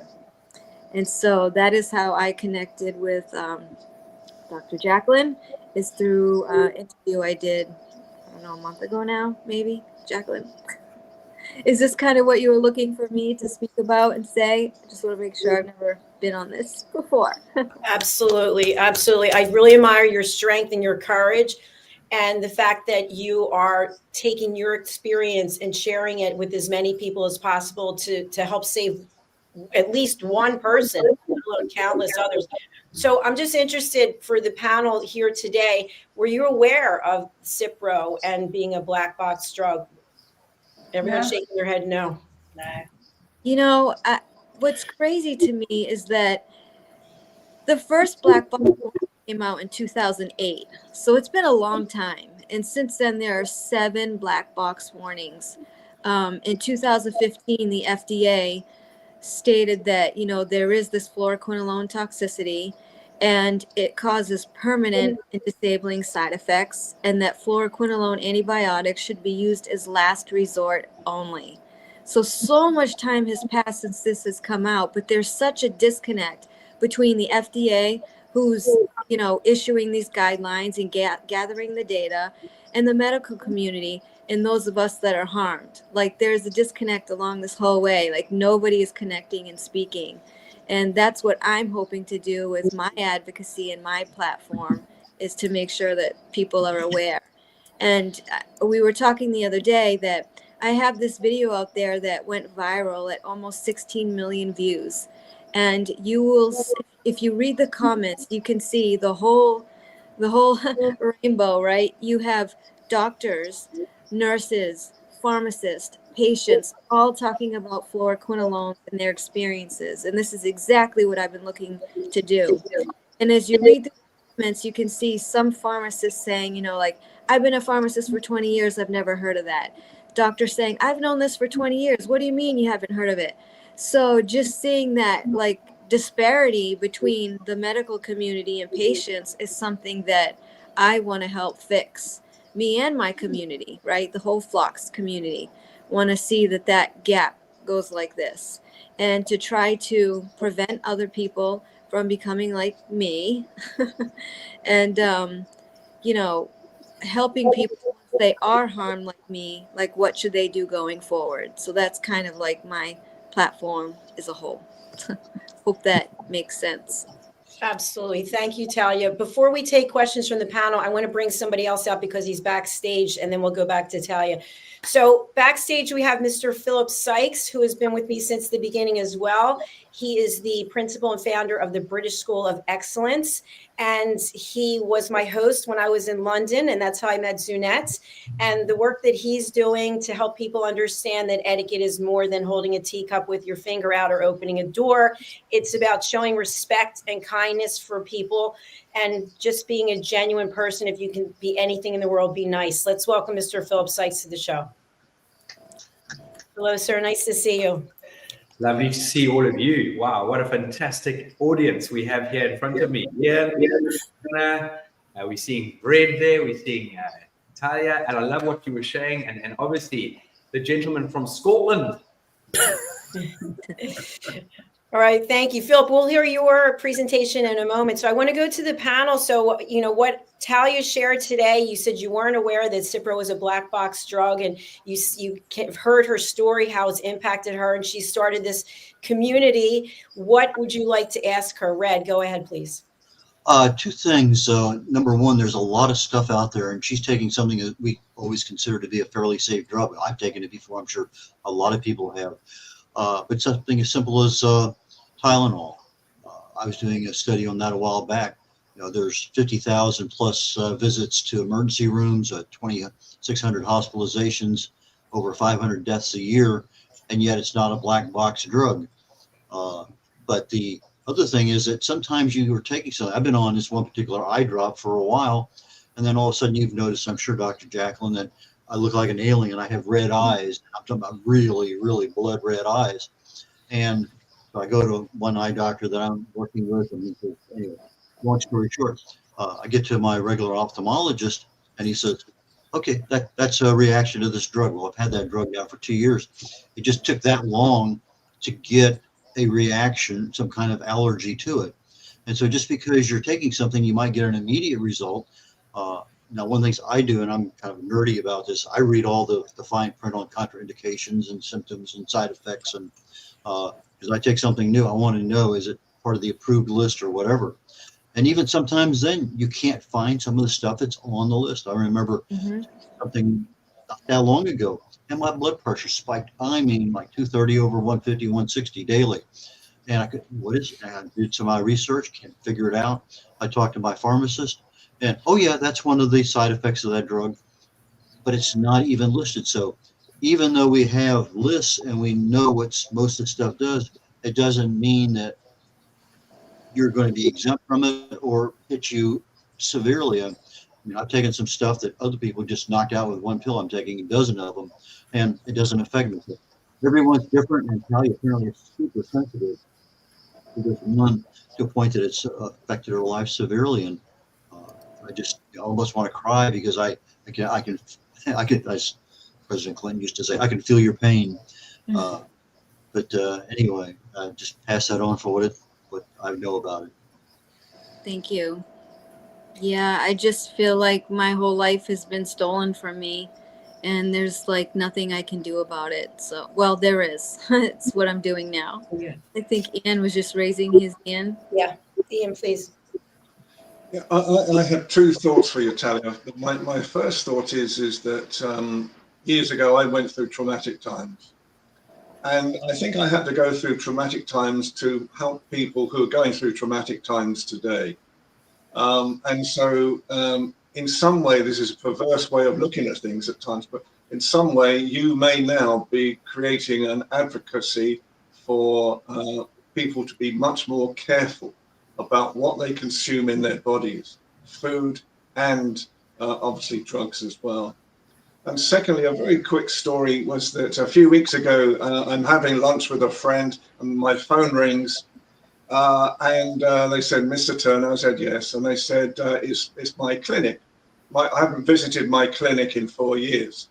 And they said, how are you? And I said, well, I'm fine. And it was almost like sounding like, are you still alive? You know, because the next thing she was saying, she said, are you taking any drugs at the moment? I said, no. You know, are you sure you're feeling well now? This went on for about 10 minutes. First of all, this conversation went on for about 10 minutes.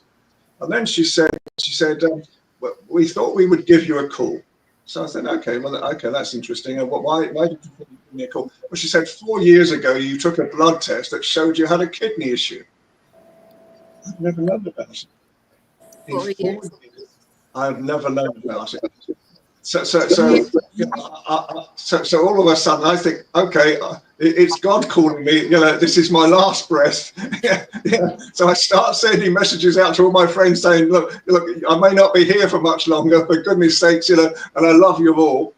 And the second thing that happened to me as well was that during COVID, I took the drugs that we were told to take. And I've taken them religiously ever since. And then again recently, the clinic called up and they said, how are you feeling now?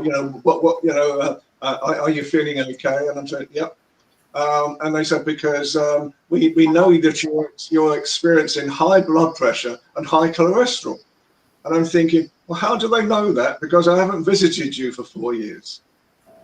And then as I'm sat down and I'm having a cup of tea in a restaurant, and then two ladies sit next to me who are my age group. And one says to her, she said, she never guessed what's happened today. She said, my clinic's called and said, I've got high blood pressure and high cholesterol. And am I okay? And basically, one of the other channels I work with then did a study into some of these COVID drugs. One of them is now being banned. The one that we took regularly is now being banned. So as Talia says as well, and bless your heart, I want you to win, Talia, and you will win, and you will get back. But there will be a purpose behind you, I can tell you. I always believe that when you go through adversity, at the end of it is something miraculous that you're going to deliver to the world. So I hope you take that on board. Thank you. I've made some pretty good strides so far. I don't know if you all are aware of what ICD-10 codes are. They're medical diagnostic codes. So if you go and you break your leg, you get an ICD-10 code for a broken leg or whatever diagnosis you have, mast cell that I have, right? There's an ICD-10 code for that. So here, I joined forces with Dr. Stefan Pipa. He wrote the book on fluoroquinolone toxicity, along with the Fluoroquinolone Toxicity Study Foundation and another patient advocate. And we presented a proposal to the CDC to get diagnostic codes for fluoroquinolone adverse reactions. So there are ICD-10 codes for all other class of antibiotics, but not fluoroquinolones, which is mind-blowing because the FDA says that they have the most adverse effects of any drug on the market in the US. Any drug, not just antibiotics. So we presented that, just matter of fact, to the CDC, and they got approved. It is approved.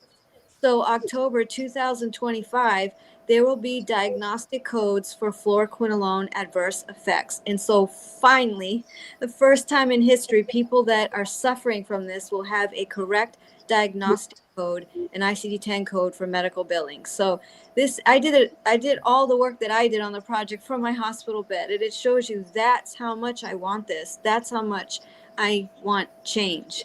So that's one of the big things that happened this year. We had Fluoroquinolone Toxicity Awareness Day worldwide, October 22nd, this past October. And then right now I have an informed consent petition on change.org to have informed consent on fluoroquinolone antibiotics. So as sick as I am, I sit here on the side of my bed in my spare time and do all my work on my cell phone because this is so near and dear to my heart. And it's just wrong. And like you said, I'm trying to make something really good, really positive come out of this situation. Incredible. Talia, I have a question for you. What other drugs are in this same category when people say they've been floxed? Are there other drugs besides Cipro? Yeah, there's like 6 or 7. There's like Levaquin, levofloxacin, moxifloxacin, Avelox, Baxdela. There's a whole bunch of them. It's the whole class. And the other thing is it includes IV injectables, pills, eardrops, and eye drops. You can get fluoroquinolone toxicity from any of those things. I know multiple people that have gotten fluoroquinolone toxicity from one eye drop in their eye, and that was the end of them. So, you know, people just really need to be aware of this, especially parents. And the eardrops for children, there are many alternatives to fluoroquinolone eardrops that children don't need to be taking something so strong. Thank you for sharing that, Talia. Does anyone else, aside from Red and Ian, thank you for the questions. Anyone else on the panel have a question or comment for Talia? Yeah, well, I mean, just to say that, I mean, you know, I really admire you, and you're fighting fit, and there's no doubt about it. And keep pushing, keep the publicity going to make people aware of it, in particular to make the authorities aware of it and the medical profession well aware of it as well, so that, you know, eventually the message will filter through and something will be done about it.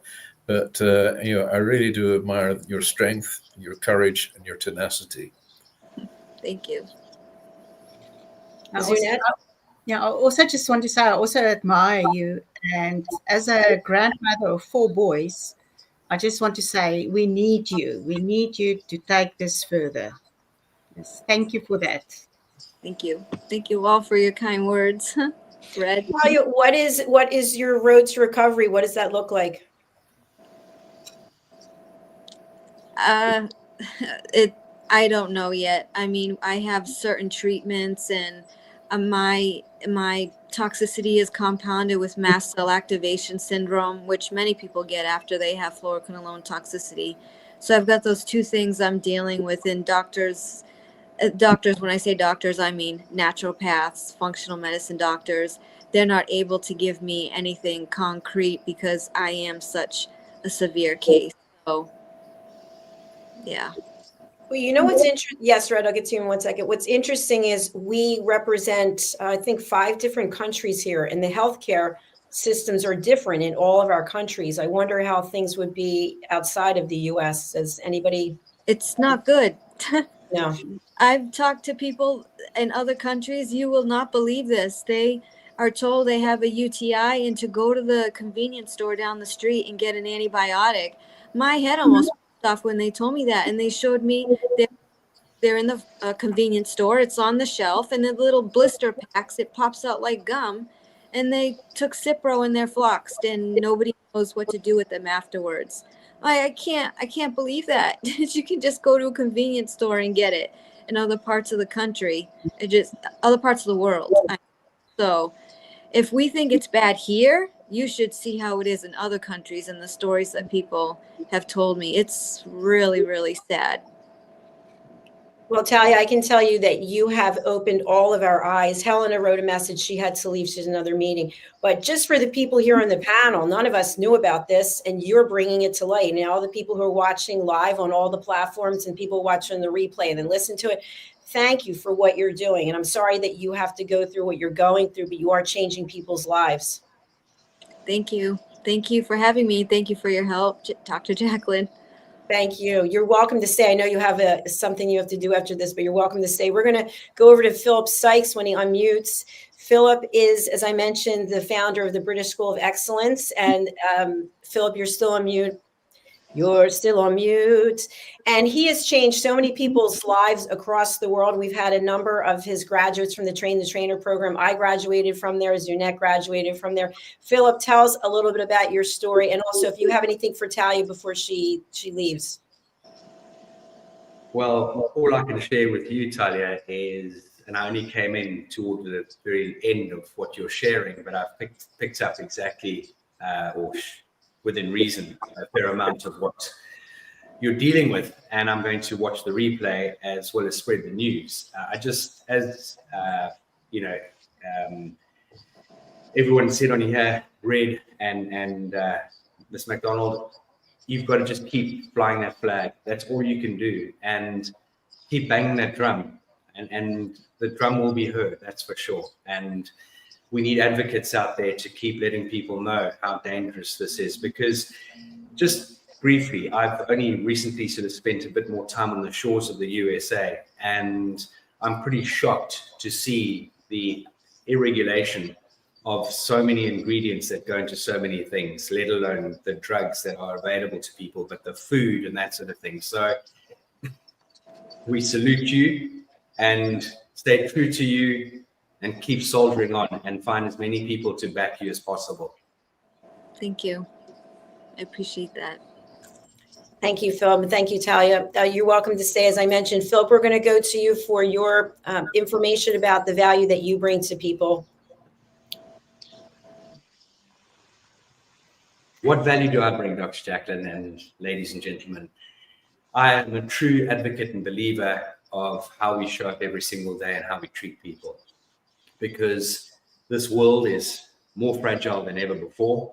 And I truly believe that core values have been lost throughout the world for whatever reason. And I don't want to point any fingers, but a lot of it does lead into the advancements in technology. And we have sort of moved very fast with technology, but we've forgotten to work on those foundations that a lot of us, actually all of us in the room, would have grown up with, those core values and understanding of respect, kindness, and how to treat and behave accordingly, and how do we show up every single day. And so the British School of Excellence, formerly the British School of Etiquette, was founded very much on these principles. It was founded on actually very little to do with etiquette and manners, with hot potato in your mouth and all that. Etiquette and manners, along with your emotional intelligence, is for everybody, right across the board. And this is the beautiful thing. This is inclusion. This is not exclusion. But the core principles, the core foundation of the organization was found on a couple of really key pillars. And those pillars very much focus on, in a world where you can be anything, just be kind. Focuses on having a what can I do for you attitude. How can I serve you? How can I support you? Is there anything I can offer you? It's the ability to put people at ease in a very, very short space of time, to make people feel comfortable, to make people feel welcome. It's very much boils down to the wonderful Martin Kornfeld quote, is I truly believe that if we all go out there on a daily basis and do a random act of kindness, someone a compliment, we can absolutely make a difference in this world. We can change the direction of where the world's going. There's one race, and that's the human race, and we need to understand that. We need to absolutely focus on where we're going in the future. Forget the past, be very present, but focus on the future. And the final pillar of this journey is that we all have a duty. We are like shepherds. We have to herd our flock, and we have to give our youngsters, the up-and-coming generations, the quintessential tools of understanding how to connect as human beings. Thank you, Philip. Sorry. Philip was an incredible host when I was in the UK. He's currently in the US, but what a gentleman. And this guy's in incredible shape, can run up escalators carrying 2 bags. It's amazing. Philip, can you share with our audience that for people who don't know, what is emotional intelligence? And is it something that you're born with? It's something that you learn? You can read a book, you can take a course? What a wonderful question. For me, emotional intelligence is possibly one of the most wonderful gifts you can share or give the tools to someone, because unlike our IQ, you're very rarely going to grow your IQ versus past the first stage of life. Whereas the EQ is very much focused on our personal being, the skill set that we can adopt and we can learn. So, for example, empathy, our social skills, the understanding on how to handle our emotions much better, how to handle how we connect and interject with people, how do we react? And these are the skill sets that as human beings we can absolutely read about. We can go on courses about.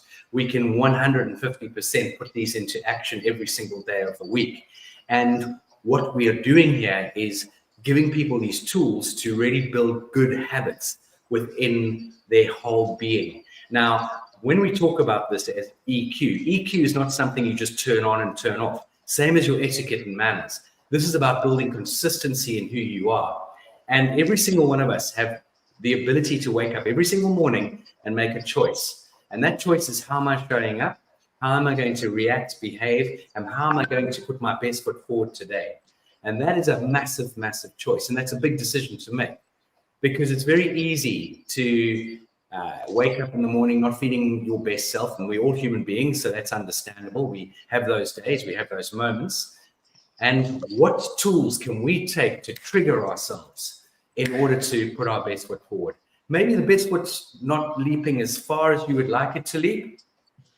Okay, but you can still put your best foot forward. And that is the quintessential tool of emotional intelligence. And emotional intelligence takes time to develop. It's not something like abracadabra, boom, and the bunny rabbit jumps out the hat. It is something that you have to invest in. You have to invest in time, energy. You have to take on board programs, courses, and reading material. And then you have to put it into action. So that just is a thumbnail sketch. It's literally, as we call it, the tip of the iceberg. But I hope that gives people a very sort of basic understanding of the power behind emotional intelligence. And one final tool, which we share with youngsters right through to adults. I think the oldest person is way, way older than you wonderful people in the room, way older. She's in her late 70s, and we call it the 6-second rule. And that is, give ourselves a moment just to reflect before we react. And we've had children whose lives, whose families have changed because those children have adopted that, what we might think is a simple tool, but it is golden. Brilliant. Thank you so much, Philip. I really appreciate that. I just want to mention, I'll get to you in 1 second, Red, because I know Philip has something he's going to. Zunette and I have come through your course, the Train the Trainer program, and I cannot say enough about it, how professional everything was, how interesting everything was, that we got to engage with one another. And Zunette, even though you were so far away, but you were on the computer screen, it's like you were in the room with us. So Philip, thank you for bringing us all together in that way. I can concur with that. It was really felt like I was in the room. And, you know, when I tell my clients and my friends that you actually carried me around on the laptop, and it was amazing. So I really, really appreciate, and it was outstanding. I love that you were in the pictures too with your certificate. They were holding up your certificate. We were all together. I love that. Red, what did you want to say to Philip? I think one of the most important things Philip said was the take that moment. You know, part of that EI, emotional intelligence, is awareness, and a lot of us respond, and we're not even aware we're responding. We just do it because it's a habit. But if we actually slow down, as he says, Philip said, and before you react, think about it, because that thinking may only take 2 seconds. It's not enough that somebody even knows that you're thinking. And it may be that, well, okay, maybe thinking of a good answer for me or whatever, but it's just that momentary awareness of what is really going on and how should you respond. And conversely, how have you responded in the past and how well has that worked out for you? I mean, we should be constantly learning. That's just part of my belief in life. And what Philip is talking about is super critical. That emotional intelligence is a major portion of our growth factor as we get older. And a lot of us are not aware of it, so we don't grow. You know, just pass that on for what I think it's worth. Yeah. And if I could just really bounce off that wonderful example you gave, Ren, I truly wish and pray that, and maybe there will hopefully in the near future become a time where all schools globally absolutely make emotional intelligence, etiquette and manners, this what I call the 360, the sphere, absolutely their core curriculum, and then let them venture into whatever other subjects there are that they show interest in. Because I don't care what anyone says, but technology is fantastic, but it can't do what human beings do. And many years ago, there were some statistics that came out.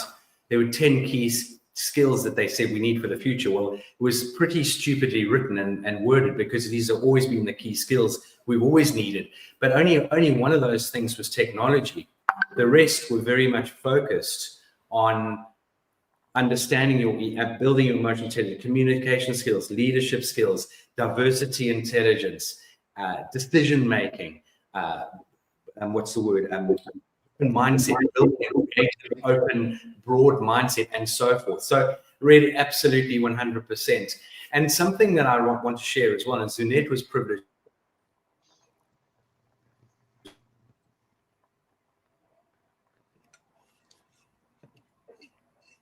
We're on the edge of our seat, Philip. What are you going to say? He is temporarily frozen, so let me take him off the screen. So, Zunette, as an expert yourself in etiquette and manners and protocol, what are your thoughts? I'm just going to share something.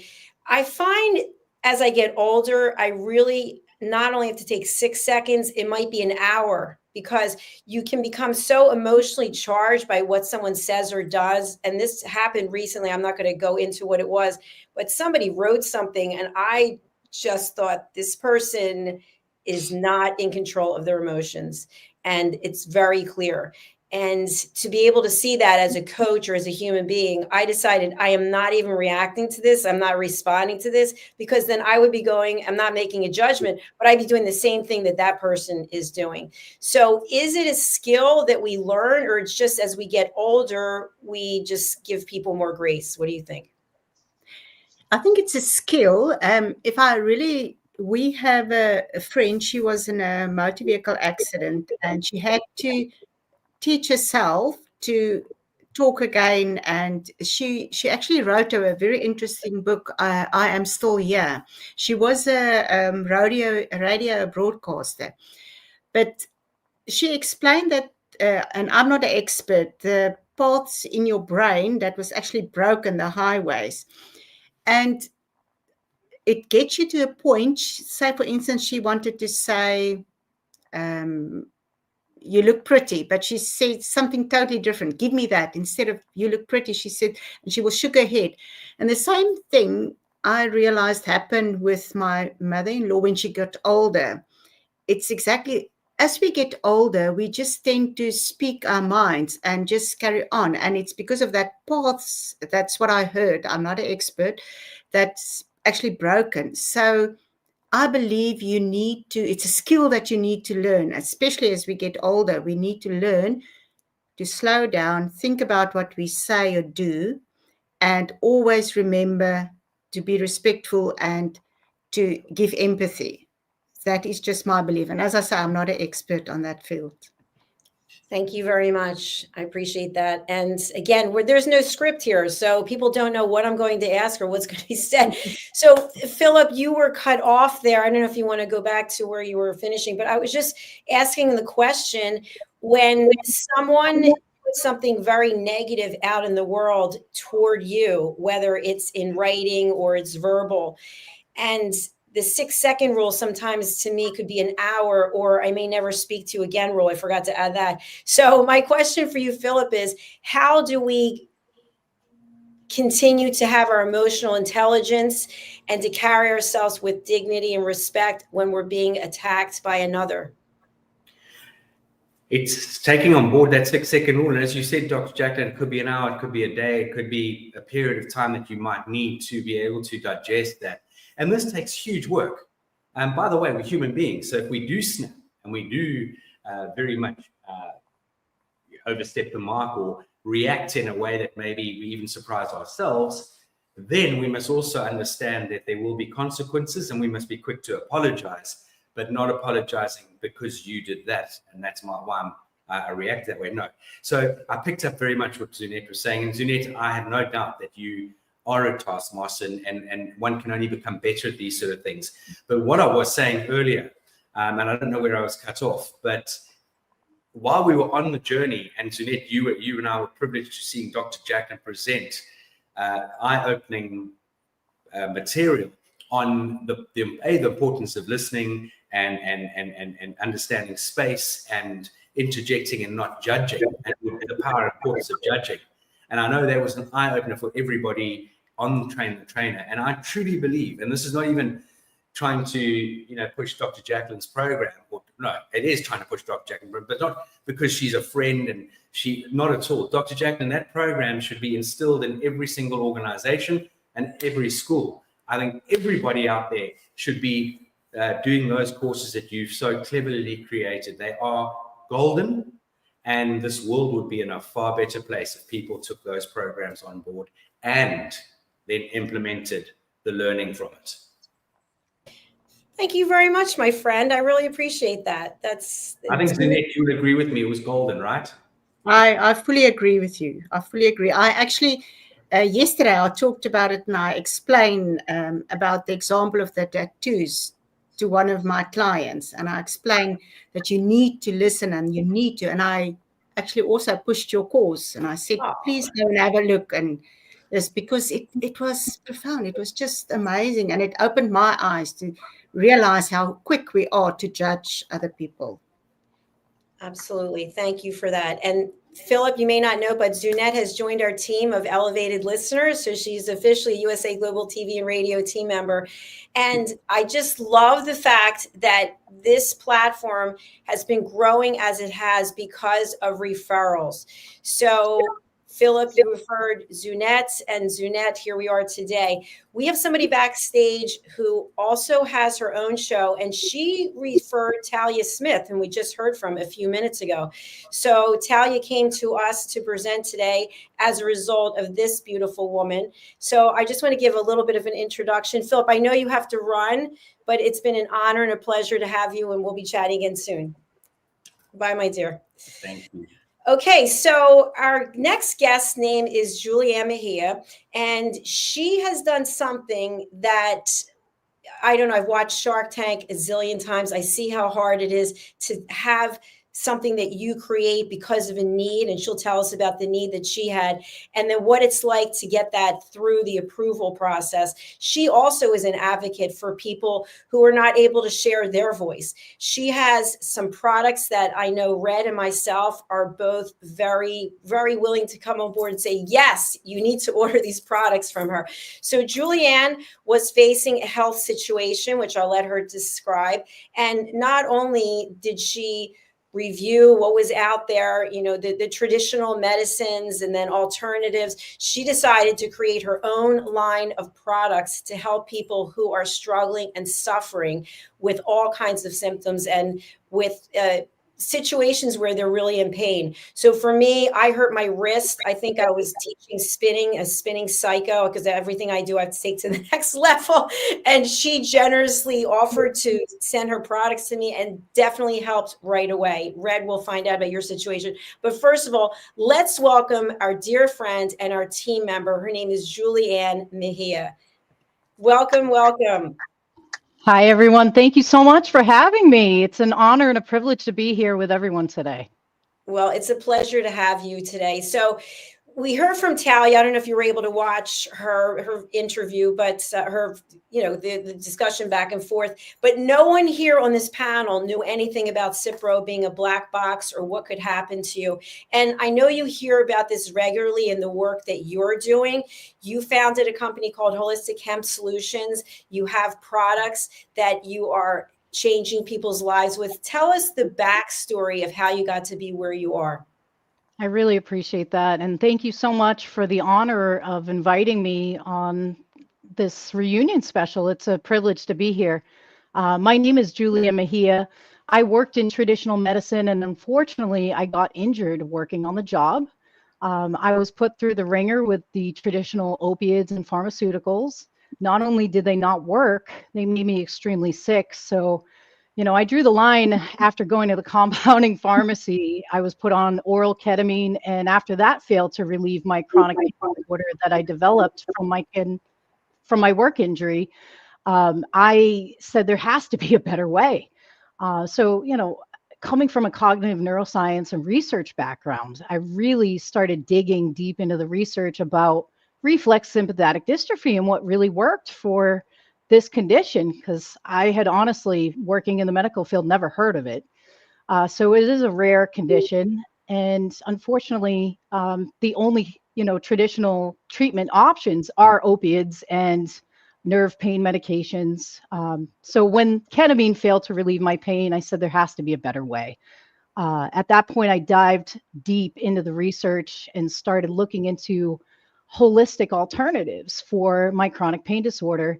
And I tried about 50 different topicals with hemp products and cannabinoids throughout the country, and none of them really worked as well as I wanted it to. And I said, from my research, I think I can do this better. So I really started playing around with the compositions. I had gone to a conference out in Eugene, Oregon, and met some wonderful people that had, already immersed themselves in the cannabis industry. So I was told by these individuals, hey, if you move out here, we'll show you everything you need to know about the plant. So I started as a trimmer and I worked my way up in the space. I had lab experience, started doing some business experience, and then really brought all of my knowledge back east, and developed my own company because, to be honest, the travel was really taxing. I was going every 2 weeks from Boston to Oregon, and I was still in the process of healing with these compositions. And that's really what started me on my journey to healing and developing my company and my products. So thank you for asking that beautiful question. Absolutely. Thank you so much. Julie, I'd really love for you to share with our audience, for people who have ideas about, you had a show about cannabis versus other names. Can you share a little bit about the distinction? Absolutely. So cannabis has THC in it. The difference between hemp and cannabis products is the amount of THC. Hemp-derived CBD products have a minimal, if no amount of THC, so meaning that they are non-psychoactive to the user.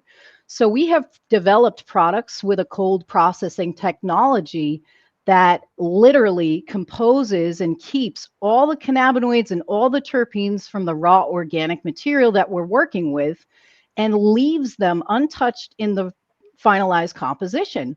So these products are non-psychoactive. They have no harsh solvents, no harsh preservatives. When you're working with sick individuals, you really want to give them less stuff to process out of their body. So, being a sick patient, I really wanted to bring a quality product to the market that really worked. So, our tincture is available for pediatric populations. We have kids taking it for seizures. It's safe for pets. It's safe for a wide variety of conditions. And, they really work, these compositions. And they're a great alternative to individuals that did not do well with traditional pharmaceuticals. Thank you so much. I didn't know that about pets. That's fascinating. Yeah. Yeah, A it's question great. I have for you before I turn over to our distinguished panelists today is, we know, based on what's going on in California and for so many other parts of the world, there's a lot of people struggling with mental health issues. And many times it can become so overwhelming because they have a physical issue, right? You find out if something's wrong with you physically. Well, mentally, they seem to go in alignment with each other, right? So how have you been able to balance your mental health along with your physical well-being through this journey that you've been on? Well, in addition to the cannabinoid therapies, gut health is majorly important. Everything that transpires in our body starts in our gut.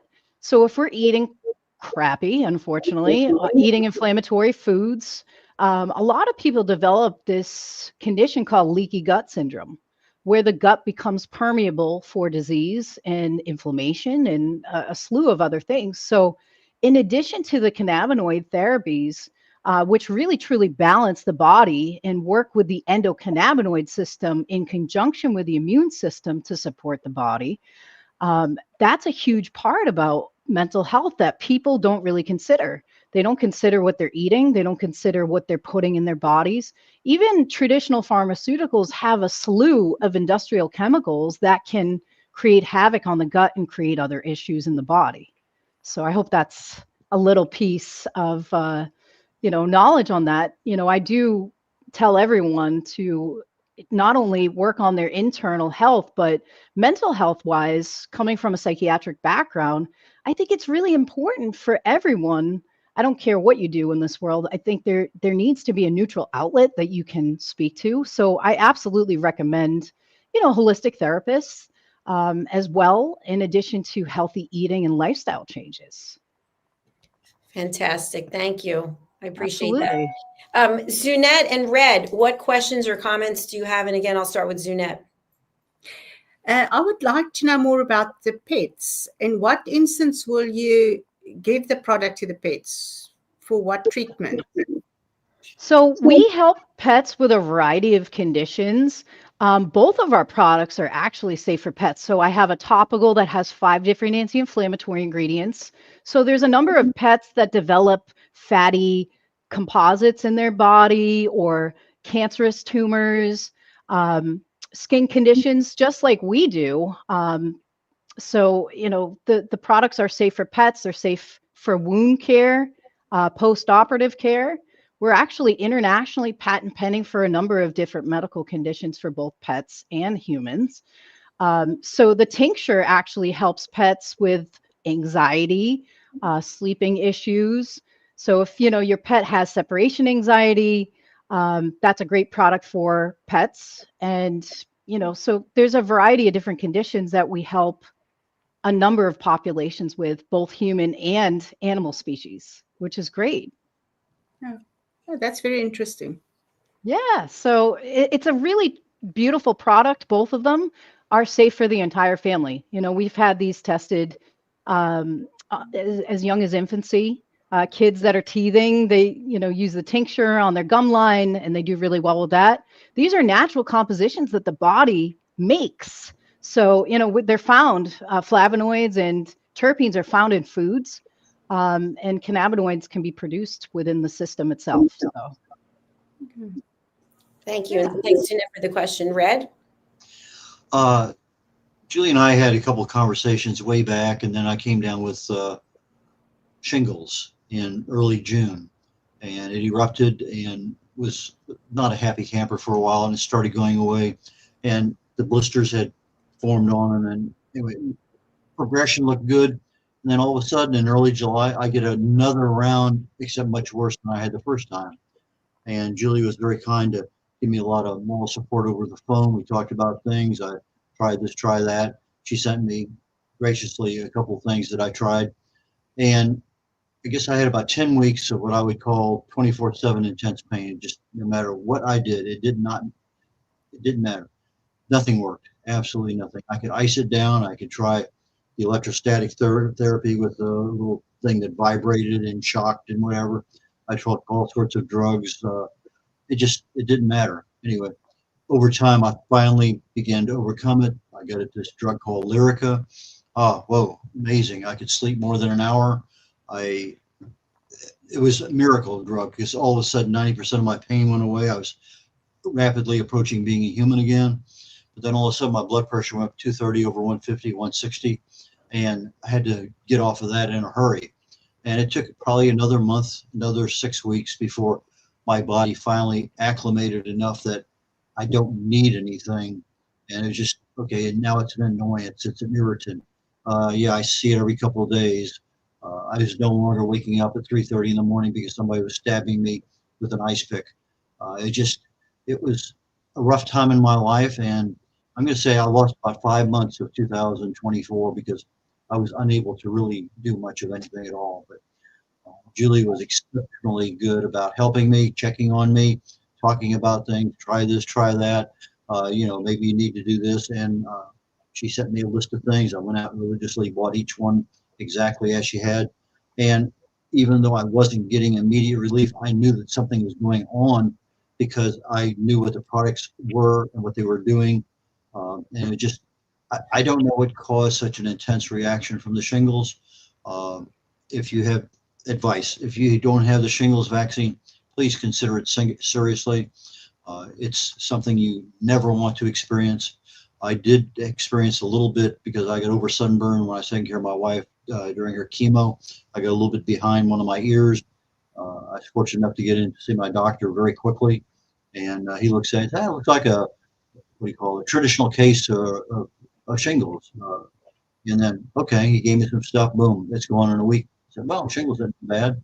Boy, I tell you, when I got it this other time, it was the size of my hand on my upper thigh, on my buttocks, my left buttocks and my lower left back.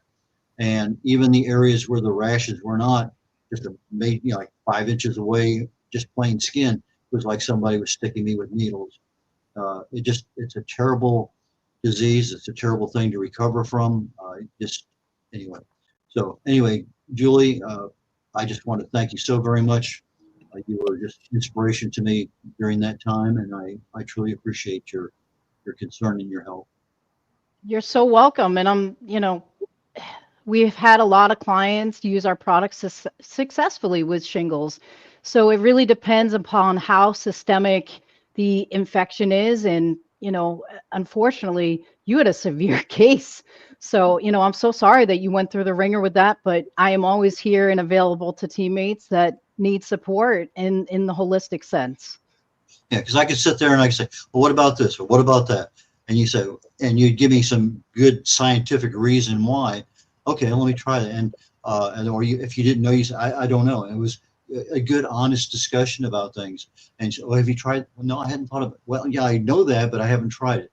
And so just the mere fact that we could have a conversation back and forth at a level that was very scientific, but intuitive at the same time, and extremely helpful because, okay, let me just kind of see how that works. And I tried for a week, 10 days, 2 weeks. And if I don't get a change, then okay, that's not helping me. Sometimes you can do something and literally overnight it works. But generally speaking, the solutions are not overnight. And so you have to get the body to adjust and accept what's there. And the other part is, how often do you do it? How large a dosage do you do it in? The medicine the doctors had me on.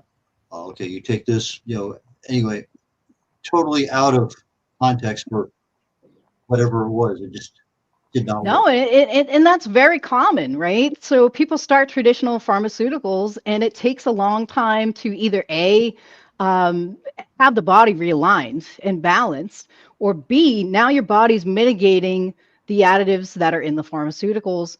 A lot of times people respond better to using a natural composition first, than adding it to, the traditional cycles of stuff. We've seen more success with patients that have tried the natural approach first, and then if all else fails, then goes to a pharmaceutical. But everybody's body is different. So again, I'm not one of those people to say, hey, don't take the pharmaceutical. I personally had a terrible experience with Lyrica. I had no cognitive functioning, and that was just taking it a week. So I'm just happy that you did well with the compositions and that you were able to heal. And that's the goal. We want people to heal whatever way possible, whether it's a combination of a holistic approach or traditional approach. It's really what works best for your individual body and how you process things.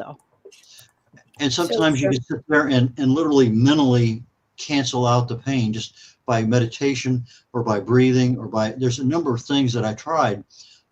And okay, I can calm it down for a while. And then all of a sudden we had a hurricane. We lost electricity for 7 days. My access to ice disappeared, so the ice would calm things down a little bit.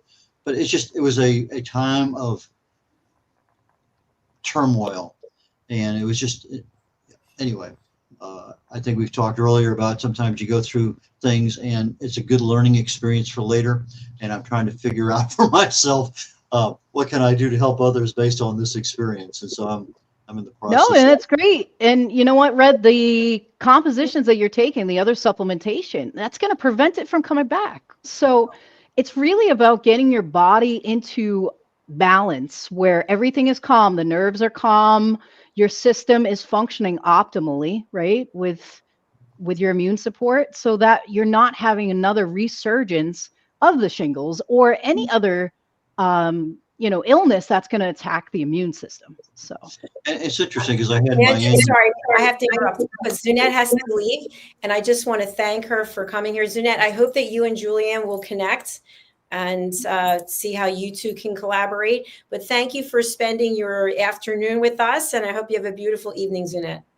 Thank you very much, everybody, and great meeting you all. You as well. Take care. Bye-bye. Bye now. Okay, so let's continue the conversation. but I want to bring up your website first. Thank you. I appreciate it. Sure. It's an All right, honor and a so- privilege to be here today.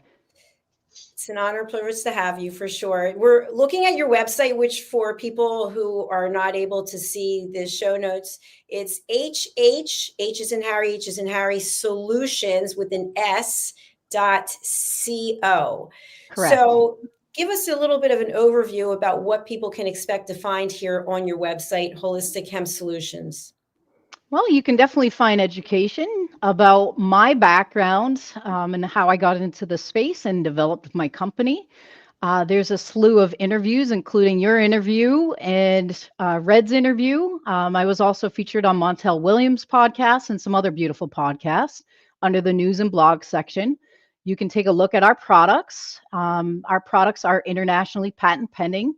Our tincture is patent pending for pain, inflammation, relaxation, COVID symptomology reduction and prevention. And we also have, like I stated before, patients that take this product for seizures. It is safe for pets for a number of conditions as well. Our topical is internationally patent pending for pain, inflammation, skin conditions such as psoriasis and eczema, and wound care, just to name a few. Everything is completely organic. We use the highest quality ingredients from organic derived hemp grown here in Massachusetts. So it's a beautiful composition of products.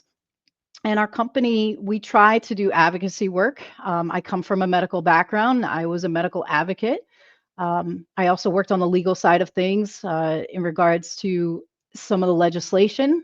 I wrote a healthcare bill as well to support diabetic patients in the Commonwealth. So, we do a variety of things through the company. And, we just want to help people as naturally as possible, because unfortunately, when I got injured at work, I was given no options or choices about my treatment. I was told, hey, opiates are the only way, and this is it. So that's a little bit about my company and what you're going to find on the website. Our products are extremely interactive as well. We're transparent. You can see all the lab results from each batch that we're producing under each section of our photos for each product. So that changes based upon the lab result and batches.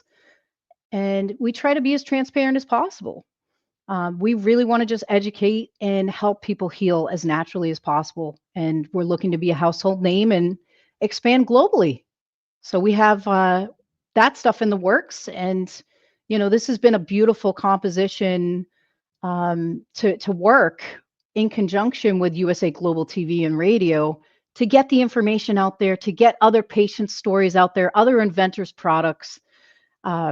So we just really want to help educate the world and help people heal as naturally as possible without synthetic side effects.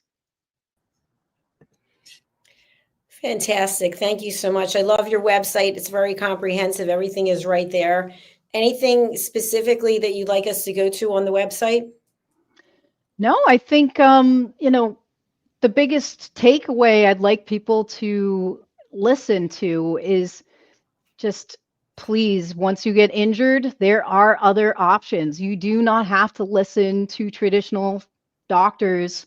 I'm not telling you to not listen, but I'm telling you to do your research. And we provide that. We provide that education. We provide the resources for you to look at other approaches, because Western medicine isn't for everyone.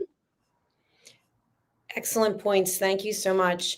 I just wanted to share, I was told by my doctor to go on a specific medication, and it's a Pfizer drug, and I had to call, and you speak to someone, and then you have to listen to this recording.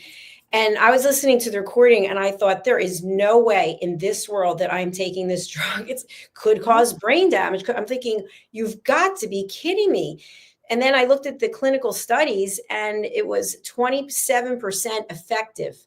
So I called back after I hung up right away. I did not want to be. I called back and I spoke to somebody, and I said, if it were you, would you go on this medication? And the guy actually said to me, I don't think I would. There's not enough evidence yet. And I thought, exactly. It had only been out. It's counterindicated for something else. So it had only been approved for this other thing for 3 months. But I thought to myself, I asked people and some people said, oh, I'd start it right away. Why would you take a chance of, getting sicker? I'm like, because it's 27% effective. It's only been around for 3 months. And I think, there's a lot of controversy around it, but I did get the first COVID injection, but I didn't get the rest because I know people who got really sick, paralyzed, et cetera. And everyone said, oh, it's not because of that. But if they didn't do anything different, then I don't know. So I love the alternatives. I love the fact that you're an entrepreneur and an inventor as well. And we have an inventor coming later today. She invented the ring thing. But Julianne, what would you like to leave the audience with today before we end this segment? I would love to tell everyone that, I used to trust in the traditional system blindly. I worked in it. I believed in what I was taught.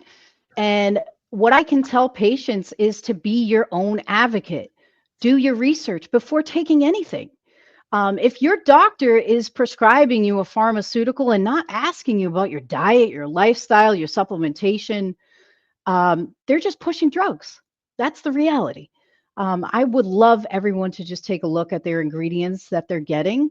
Read each of the ingredients of the additives that they're putting in their medication, and then really weigh out and do the research exactly like you did, Dr. Jacalyn, before taking anything, and be your own advocate. Doctors are people too. They make mistakes. I just don't want to see anyone end up, unfortunately, like Talia. Talia is completely disabled on 3 Cipro pills. Those are fluoroquinolines, and they should be removed from the market, unfortunately. I am not one of those people that says all pharmaceuticals are bad, all vaccines are bad. I'm a victim of traditional medicine, but it doesn't mean that all stuff is bad. I'm just telling people, be informed. Research and knowledge is power. And I thank you guys so much. And if there's anything that I can help with, please don't hesitate to reach out. You can reach me directly at julie@hhsolutions.co. That's my email, and I'm happy to help in any way I can. Thank you so much, Julie. Will you please drop your email into the chat? And while you're doing that, we're going to show people how to find your shows on USA Global TV and radio. So first of all, wherever it is you're watching, because we're on so many platforms, we really would love to get you to move over, if you're not there yet, to YouTube. And the reason being is because we get real numbers here. We actually know how many people are watching, where they're watching from, which shows are doing best. And we run a little, I don't want to say contest, but every week we announce the top 10 episodes for our TV show hosts. And then, of course, once every 28 days, we do the same thing. And then, of course, the ends of the year. So you're going to come here to USA Global TV and Radio. And by the way, we just crossed over 61,000 subscribers. Yay, that's exciting. Congratulations. Thank you. Thank you. So you're just going to come over here to playlist, and you're going to scroll down, and you are going to look for Julie's beautiful picture. Here she is. And this is her playlist. So you just click on that, and all the shows are there. We've made it as easy as possible.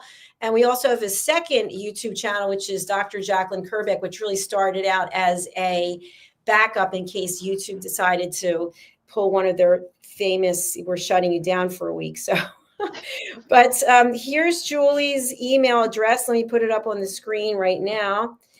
And here it is. Okay.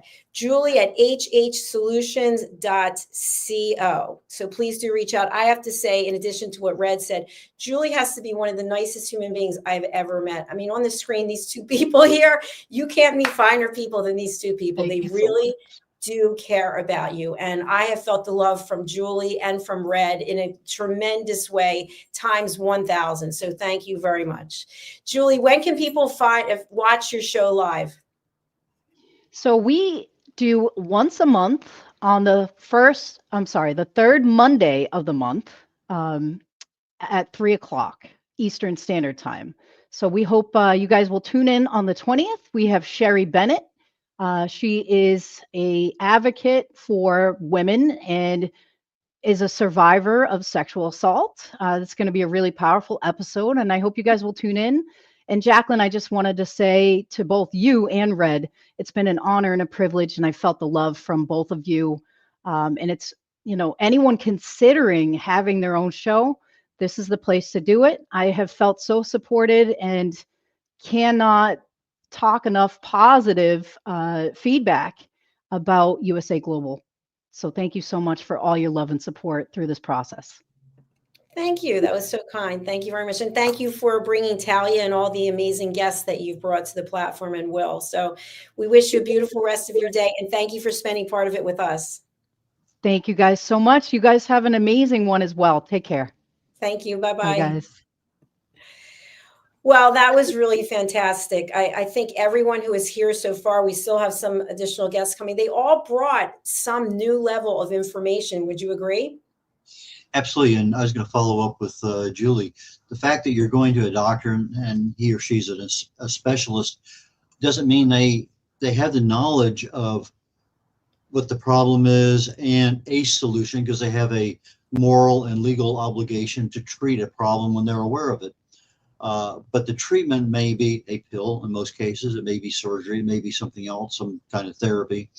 But they generally don't know much about the the holistic approach, the nutritional approach, other kinds of avenues. Now, I've had experiences where I've provided documentation for friends of mine who are on a certain medicine. They take it to their doctor. Okay, fine. Then they get their medicine modified a little bit, or they get to take some. So in other words, I got some pretty good responsiveness from people that I've helped. My own situation has been at both extremes where, well, I'd love to know more. Okay, I bring them information, and okay, fine. Let's take you off of this one. We had real good conversations. But I've also had one where my wife's oncologist is also a blood doctor. He has two different specialties, and he wanted her to do a certain thing to build up calcium in her bones. And I said, Doc, that doesn't work. And all of a sudden we just, started beating head. And for about 2 months, we didn't talk to each other. Although my wife would not speak to him, he had to speak to me in order, because that was just the way that she wanted things done. And then after a couple of months, we were talking again. But the problem is everybody has an ego, and you just can't tell somebody that their baby is ugly. You have to be able to do, so yeah, I learn things over time. Maybe there's a better way of approaching it. But just because they're an expert in a certain field doesn't mean they know everything about that field. And it's in medicine, they're going to give you a pill, and the pill may be the right one. It may not be the right dosage. It may not be the right frequency. And okay, I still have the problem. Okay, double the dosage. Okay, take it morning and night. Okay. So they're experimenting with you a little bit because, as Julie said, everybody is different. And that's kind of where we're at right now, is the fact that because everybody is different, one pill doesn't solve all problems. And that's part of the issue. So under awareness and education, part of the programs that USA Global TV and Radio Network provides are awareness to various issues, and whether it's medical or otherwise, there's a lot of different information out there. But also there's more than an adequate amount of education on various things at many, many different levels for a worldwide audience. So back to you, Dr. Jacalyn. Thank you for that, Red. I appreciate it.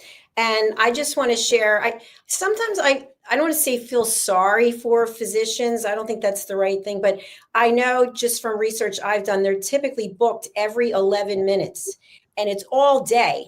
And I think you come in presenting certain symptoms and they just go, boom, I got somebody else. I'm putting them on this prescription. Bye. See you next time. And you really have to be your own advocate. Recently, and I think I shared this with you and with Julie, I got a call from the doctor's office, the hematologist, that my platelet count was very high and that I needed to come in right away. And I was actually on the speakerphone. My friend was with me in the car and I said, wait a minute, can you walk me through this? I've never had a problem with my platelets. So anyway, I went in for the appointment. I was sitting there like a nervous wreck and the doctor came in and I said, listen, I just want to share with you, this is what happened. I tried to get an appointment. So now it's like 2 or 3 weeks later before I could get in. And he looks through my chart. He goes, you don't have any platelet count problem. He goes, oh, we were looking at someone else's test results. Just like, oh, it's raining, now it's sunny. But for 3 weeks, I'm sitting there, looking up every possible doom and gloom of what it could be. So in a way, I feel like the whole system needs to be revamped. And that's why I think it'd be interesting to talk to people in other countries, which we have with the National Health Institute and with, what is the one in Canada? I forget. But it doesn't matter. It seems like every country has their own challenges, but I love what Julianne is doing because it's giving people an alternative. And sometimes you can't even get in to see a doctor. If you want to go see a specialist, you might have to wait 6 months or so. Meanwhile, you're in pain and you're afraid it's affecting your mental health. So the fact that there are people like Julie out there who's so lovely and so sweet, I think makes a huge amount of difference. So thank you to all the Julies out there in the world. Yeah, when I came down with the shingles, first thing I did was I showed up at my dermatologist's office as they were unlocking the door. I didn't have an appointment that day, but they worked me in early. In 10 minutes, boom, I'm out. I've got a prescription or something, but at least I know what I have because I had no idea what this rash was. But if there was just a virtual doctor, they say, hey, this, and you get an answer. Well, okay, I have an answer. At least I had timely communications because, as you say, you wait 2, 3, 4 weeks, 6 weeks, whatever you had is over. But in the meantime, the anxiety you go through is not needed, and it just something that can be prevented easily. Maybe sometimes it's just a simple phone call. I went in the other day. My wife had a dermatology appointment. I had this thing on my shoulder. I said, I just want somebody to look at it and tell me. So I had to wait. They saw my wife. I waited. Boom. The person that was seeing my wife got tied up a little longer. My dermatologist, who has probably one of the best bedside manners of any doctor I've ever known, came in. He looked at it and said, well, it's 1 or 2 things. Do this. I'll come back in 10 days, or, in 10 days, it's going to be nothing, or you come back and we'll do a biopsy. Okay. I was in there 5 minutes talking to him. He's, we're gone. But that is not the common thing. I mean, I went to a pain specialist for that shingles, and I could have a reasonable conversation with, well, I tried this and this and this. What about this? Never done that. I was talking about red light therapy. Was that something that I could use for nerve pain? Well, he was very honest up front. I've never tried it. I've read about it, never ever tried it. I said, well, I'm thinking about buying a red light. He says, if you have some success, I would love to talk to you about it. So some doctors are really there to help you, and they're hard to find. They really are. Very true. Very true. There are some who really have great hearts. So, Red, as we're moving into the next section of our show, I'd like to just take a few minutes. You actually have 3 shows of your own, which is a very tall order for someone to do every single week in and week out. And I think you've been doing it for over 3 years and maybe have taken off, I don't know, 2 or a handful of times. You take this as a commitment, as a priority. You're always available. You'll say to me, how can I help you? Wherever you need me, Dr. Jacalyn. When I asked you about this, you're like, yes, wherever you need me. And I know it was early. You had to get up and you're like, I don't care. I'm doing it. So can you talk a little bit about the shows that you host here and what's in it for people who want to watch or for people who want to be a guest? Okay, fantastic. Thank you so very much for that opportunity, Dr. Jacalyn. First show I do is 11 o'clock on every Thursday. Indeed, my shows are every Thursday. I have 3 back-to-back, 11, noon, and 1 p.m., all Central Time. The first one is called The Corner Bookstore. And The Corner Bookstore deals with authors and any aspect of that industry. If you're a publisher, you're a publicist, you're an editor, you're a writer, you're a proofreader, you're a cover designer, it doesn't matter. You have some aspect of that business.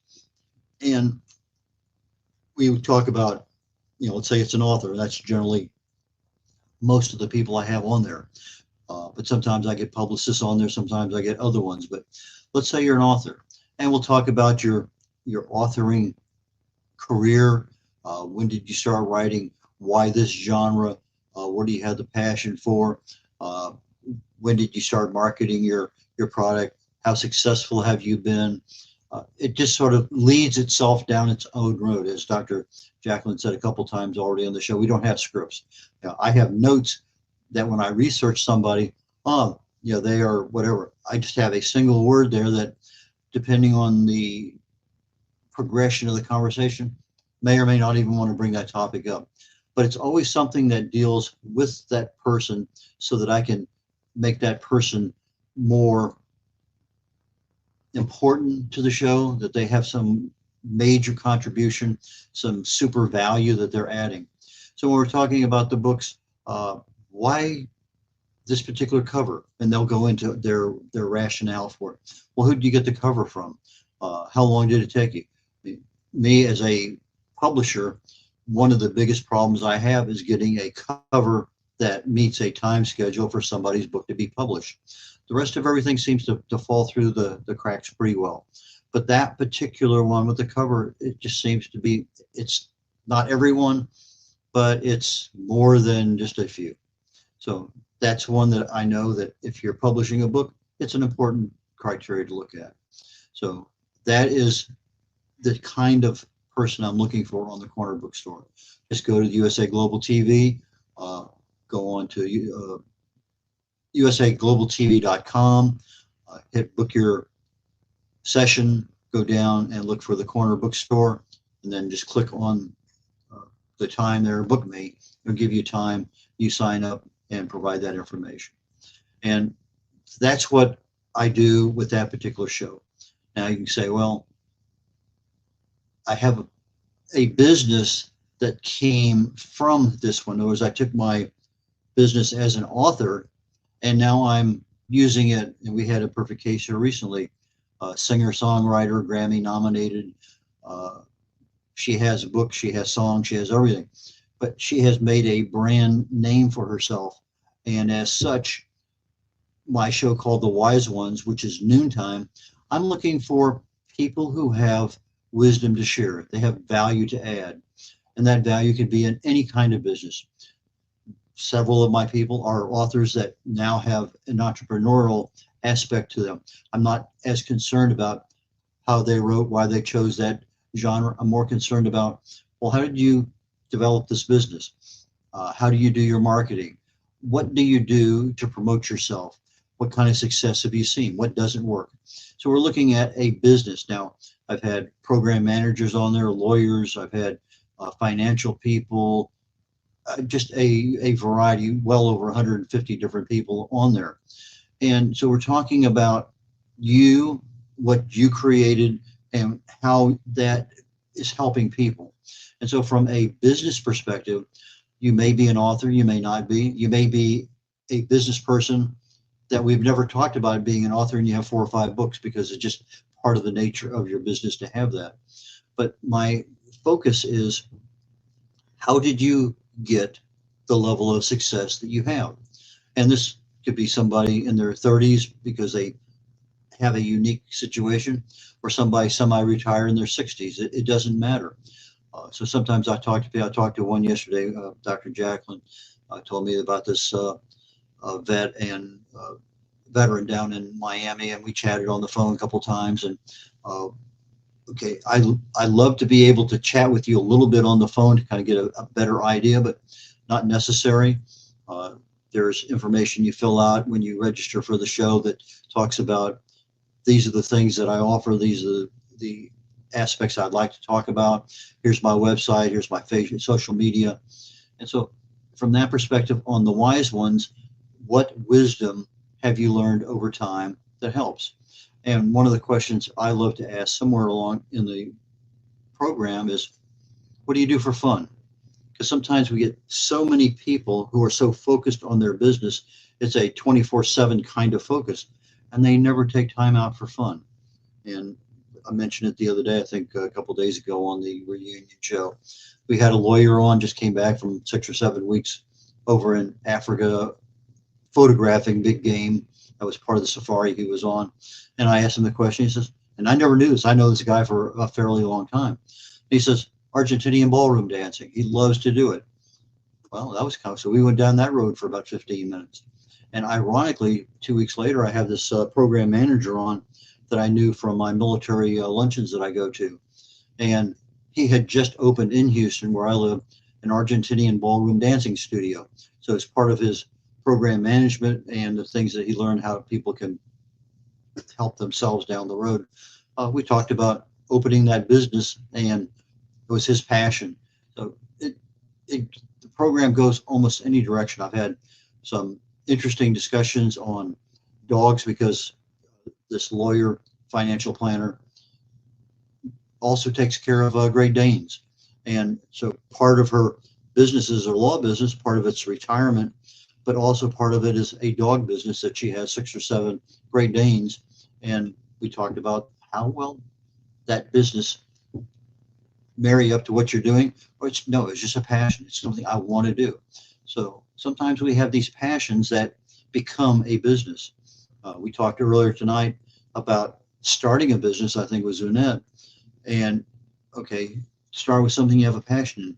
Well, sometimes we don't always have a passion. We get forced into something. And I was forcibly retired from Halliburton in 2007. I reached some magic age, and they said, no mas, no more. And okay, the things I'm doing today are things that I would never even think about doing back when I worked in industry, because they weren't something that was important to me. Now I'm in areas where I have passions that I can use on a daily basis. And so the next show that I do is called Talking Heads. And one of the passions I have is being able to research the human body at the cellular level, chemically speaking. I want to know, why do things happen? When I worked for Halliburton, I did a program called Taproot. I was their primary Taproot investigator. Something failed, and why did it fail? Well, the first thing is, why did it fail? Okay, well, why did that happen? Okay, well, why did that happen? You go down about 7 levels of why, and you come up with what we call a root cause. Well, the same thing is, okay, let's say that I'm 77 years of age. I fell, I broke my hip. Well, why did the hip break? Well, because the bone was brittle. Why was the bone brittle? Because it didn't have calcium. Well, why didn't it have calcium? Because of my diet. Well, what can you change to get more calcium into the bone? Okay, well, that will work, but it's not getting it there, it's keeping it there, because that's a entirely different process of not the same as getting it there. Keeping it there relies on a whole set of different circumstances. And so it's part of the solution is fixing the problem and then keeping the fix. And so from my perspective, when I'm talking about various things, tomorrow I'm going to be talking about inflammation. I used to do a series, and if I was talking about inflammation, it'd be 4 weeks or 6 weeks, and I'd break it down into a lot of detail, and I would have about a 20-minute show, and then a little bit longer with intros and outros. But now I'm doing a full 40-minute show, and I want to cover a topic. So I said, now I have some level of expertise in a number of different things. What would I do if I found out today I had cancer? What would I do today if I found out I had X, whatever that X is? And sometimes the topic is, well, I think recently we did, how do I bulletproof my health? How do I improve my immune system? There's a lot of things that, what would I do is something that, because I have a lot of knowledge about it, I'm going to go into some level of detail. So if I'm talking about inflammation, well, it might be inflammation, chronic low-level cellular inflammation that we never feel. It may be some level of inflammation that we can feel, we don't know what it is. So there's a little higher level of that, and the body's responding to it from an immune perspective.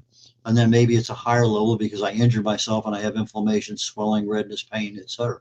So there's lots of different levels of inflammation. So I want to go through each one of those, talk about, well, what is it? What causes it? How do I know I have it? What options do I have? And kind of explain in the best level that I can what I would do in the event of having that. Now, does that mean you should do it? No. It just means it's awareness and education. What I expect is, and I generally tell people in most of the shows, is don't just do something, go talk to your doctor first, especially if you're on a med. If you're on some kind of medicine, do not just arbitrarily make a change. So go talk to your doctor, say, hey, I heard about this, I read this, here's an article I brought in, I would like to do this. Well, doctors, as I mentioned earlier, have a moral and legal obligation to treat something. Let's say I have high blood pressure, and I go in there and he says, "Oh, I'm going to prescribe this." And you say, "Whoa, whoa!" Rather than go on a prescription medicine, what if I lose some weight? What if I exercise more? Those are two non-medicinal practices that are recognized as lowering blood pressure. So the doctor will say, "Okay, I'll give you 3 months. Come back and see me, and let's see if any of that worked." Well, I've had a lot of success with being able to talk to the doctor about something, or he gives me a medicine and I continue doing my research. I come back in 4 months, 6 months later, and I said, "Doc, I don't think this is really what I should be taking." And I give him my reason why. I provide, documentation, and we've come to some good conversation. Okay, fine, I'll take you off of it, or fine, we'll change this. Or sometimes, as I mentioned earlier in the beginning of the show, my wife called me an alien on what she watches all my shows, but I had red eye. I mean, blood red eyes. But it was an allergic reaction to an eye drop I was taking. But I've been taking that eye drop for almost 2 years. It just took a long time for that allergic reaction to manifest itself. So I saw my ophthalmologist earlier this week. He said, that's caused by this. I've seen it too many times. Everything I had matched exactly what he's seen by other people. So he took me off of that. About 5 days later, my eyes are starting to clear up a little bit. Boom. And so I will see him again in, I can't remember the date, but 3 weeks down the road, I'll be seeing him to make sure everything's fine. But in the meantime, another eye doctor that's treating my dry eye that I've had for years and years did a highly successful job about it. In fact, I'll actually have him on my the Wise Ones program, because I am so impressed with how well he runs his business and how he's doing this dry eye treatment about a 96% effective cure rate. And so I want to have that. But he said, talk to your ophthalmologist about this kind of laser surgery, because it may eliminate not only one set of drops you're taking for glaucoma, but maybe both of them. So I talked to him about that. He says, "Yeah, we'll be more than happy to do it." Like I said, I've done 5 or 6 already this week. It's something we do routinely right here in the office. You walk out, you're fine. But he says, "I can't do it while you have that much inflammation in your eyes. There's too much swelling and other things going on. So we'll do it after you're fully recovered from that. In the meantime, let's try this other one," because he explained to me how the glaucoma works inside out and outside in as far as the flow of fluid goes. Oh, okay, fine. I have a better understanding. I like to ask a lot of questions about stuff when I'm there. It's just part of my education. So, but the program Talking Heads, right now I've got several programs lined out, but these are things that are of interest to me that I think are of immense value to a lot of other people, because I think a lot of other people, well, I didn't know that. I wish I had known that earlier, or I would love to talk to my doctor about it. Maybe I can get off of this medicine.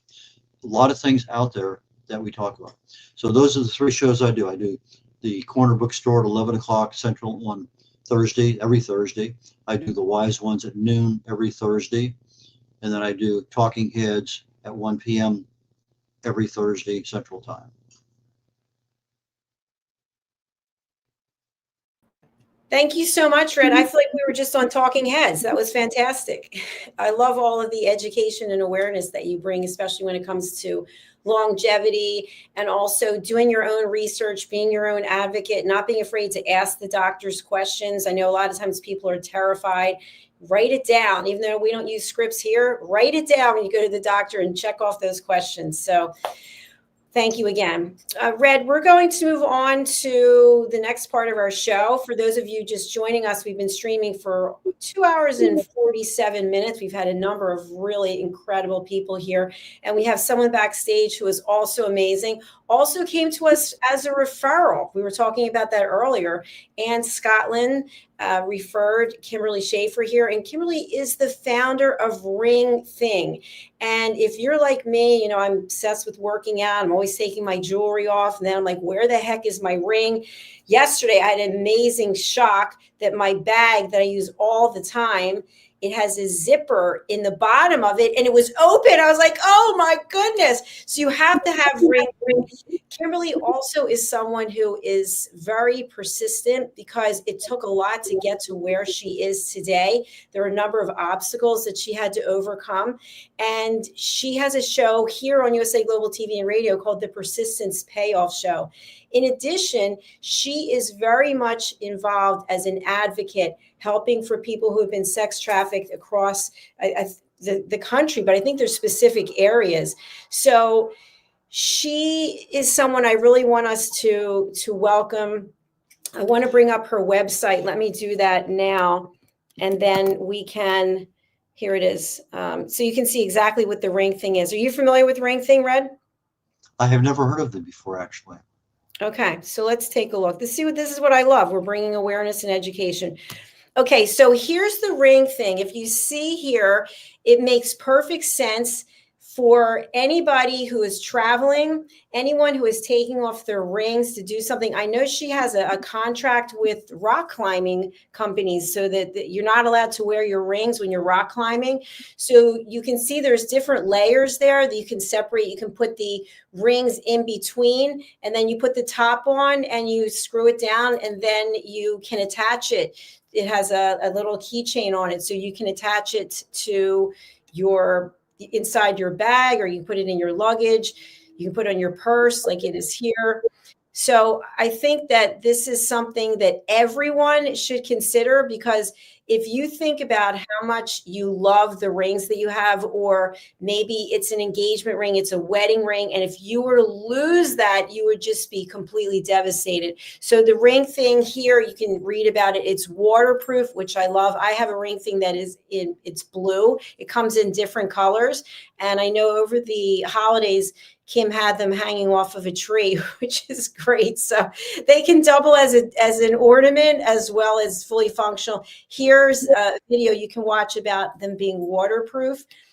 And I'm going to stop there. Red, any questions or comments you might have about ring thing before we bring Kimberly out as she is backstage? No, I'm just kind of absorbing information right now. Sounds like a great way of ensuring that your ring is still available when you want to put it back on. Exactly. I know you like to absorb things. It's great. Okay, so without further ado, let's welcome the host of the Persistence Payoff Show. She's an inventor, she's an entrepreneur, she's an advocate. It's Kimberly Schaefer. Welcome. Hi, good morning. Thank you so much for having me. Oh, it's an absolute pleasure. Thank you for being here. You're joining us from California, and thank God you're safe. Yes, thank goodness. You know, in San Diego, we're about 100 miles south of the fires, but we are getting some of the smoke in the air. And so it's just really, it's just tragic to imagine that there's that much smoke that it's making its way to us. We are in high wind situation and the same dryness here. So everyone's on very high alert. But so far we've been safe from the fires. Well, thank goodness for that. And thanks for updating us with that. You know, it reminds me, if you've been on the highway, let's say here in the East Coast, we have I-95, and there's an accident, and the accident might be 10 miles ahead, but the traffic is completely backed up. And I feel like that this is just the beginning of what's going to be happening as a result of those wildfires in terms of ocean contamination and how it's going to impact the creatures living in the ocean, air pollution, and how it's going to continue to travel across who knows what length of sky.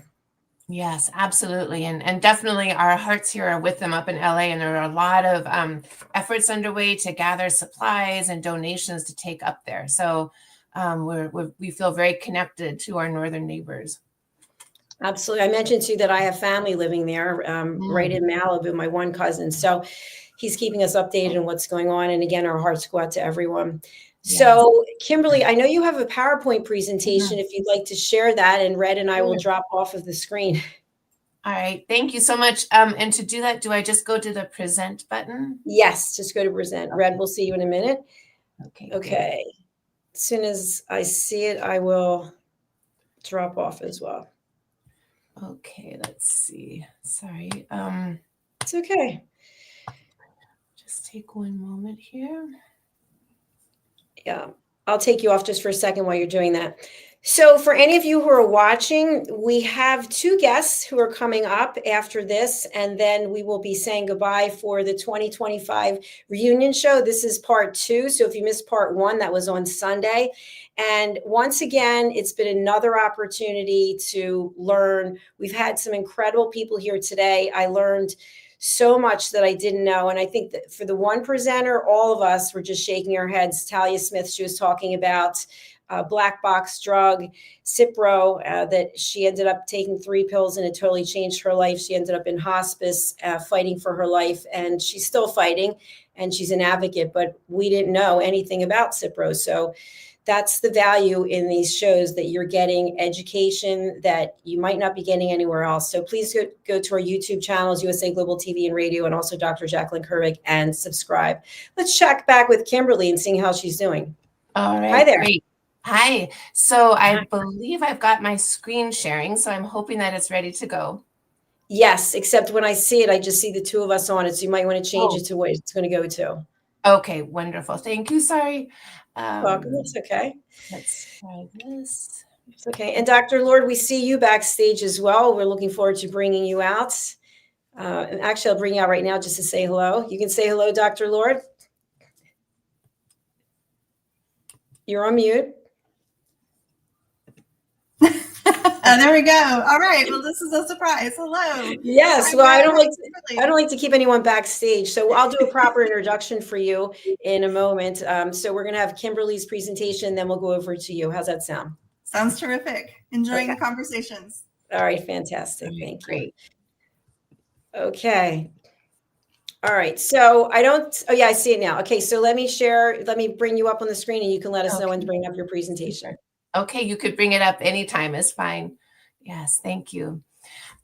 So thank you so much for this opportunity. I have recently joined USA Global TV and Radio. I'm the host of the Persistence Payoff Show, and it's just been a wonderful experience so far. And I appreciate all the support from Dr. Jacalyn and from the network as well. So thank you for that. I'm back again. Sorry. Can you go to full screen mode down at the bottom? Just go sure. The little presenter.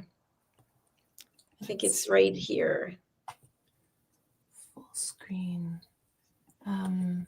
See, watch the cursor. Just go over here to the bottom and just click on this, if you can see that. There. Okay. Oh, on the PowerPoint itself? Yes, exactly. Thank you. All right, great. Okay, let's do that.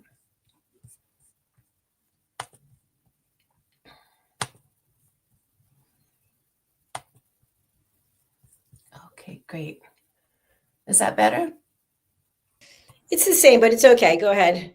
Okay, I'm very sorry. This is my learning process here. I apologize about that. Let me try one more thing. I'll go down to the bottom. Yeah, I'm sorry, Dr. Jacalyn. I can't figure that part out. So I apologize. So I wear a couple of different hats. One is the host of the Persistence Payoff Show, and the other is the inventor of the ring thing, which is a patented waterproof ring holder that I invented. That has literally been a dream come true for me. And I'm really excited just to share with you more about that journey and how it all developed.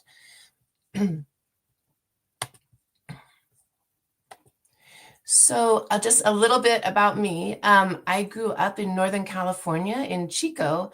I went to graduate school at Chico State and got my master's degree at The Ohio State University. For people who went there, the is very important. And I had a terrific 33-year career at UC San Diego. I was a research administrator. I was the administrative director of the Center for AIDS Research for 15 years and director of clinical operations with the Alzheimer's Disease Cooperative Study for 14 years.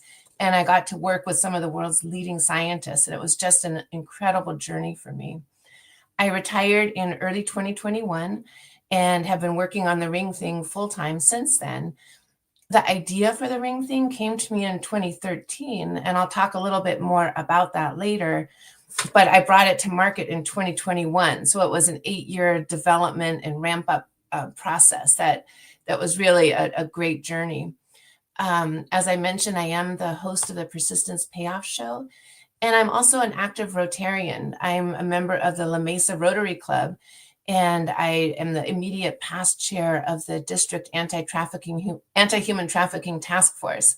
That's a cause that's very close to my heart, and it's really important to me to give back in any way that I possibly can.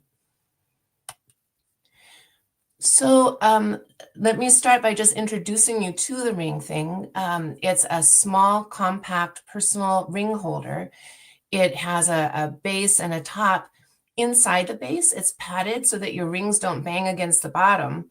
And each ring thing comes with 3 silicone divider discs so that you can safely stack your rings and they won't bang into each other.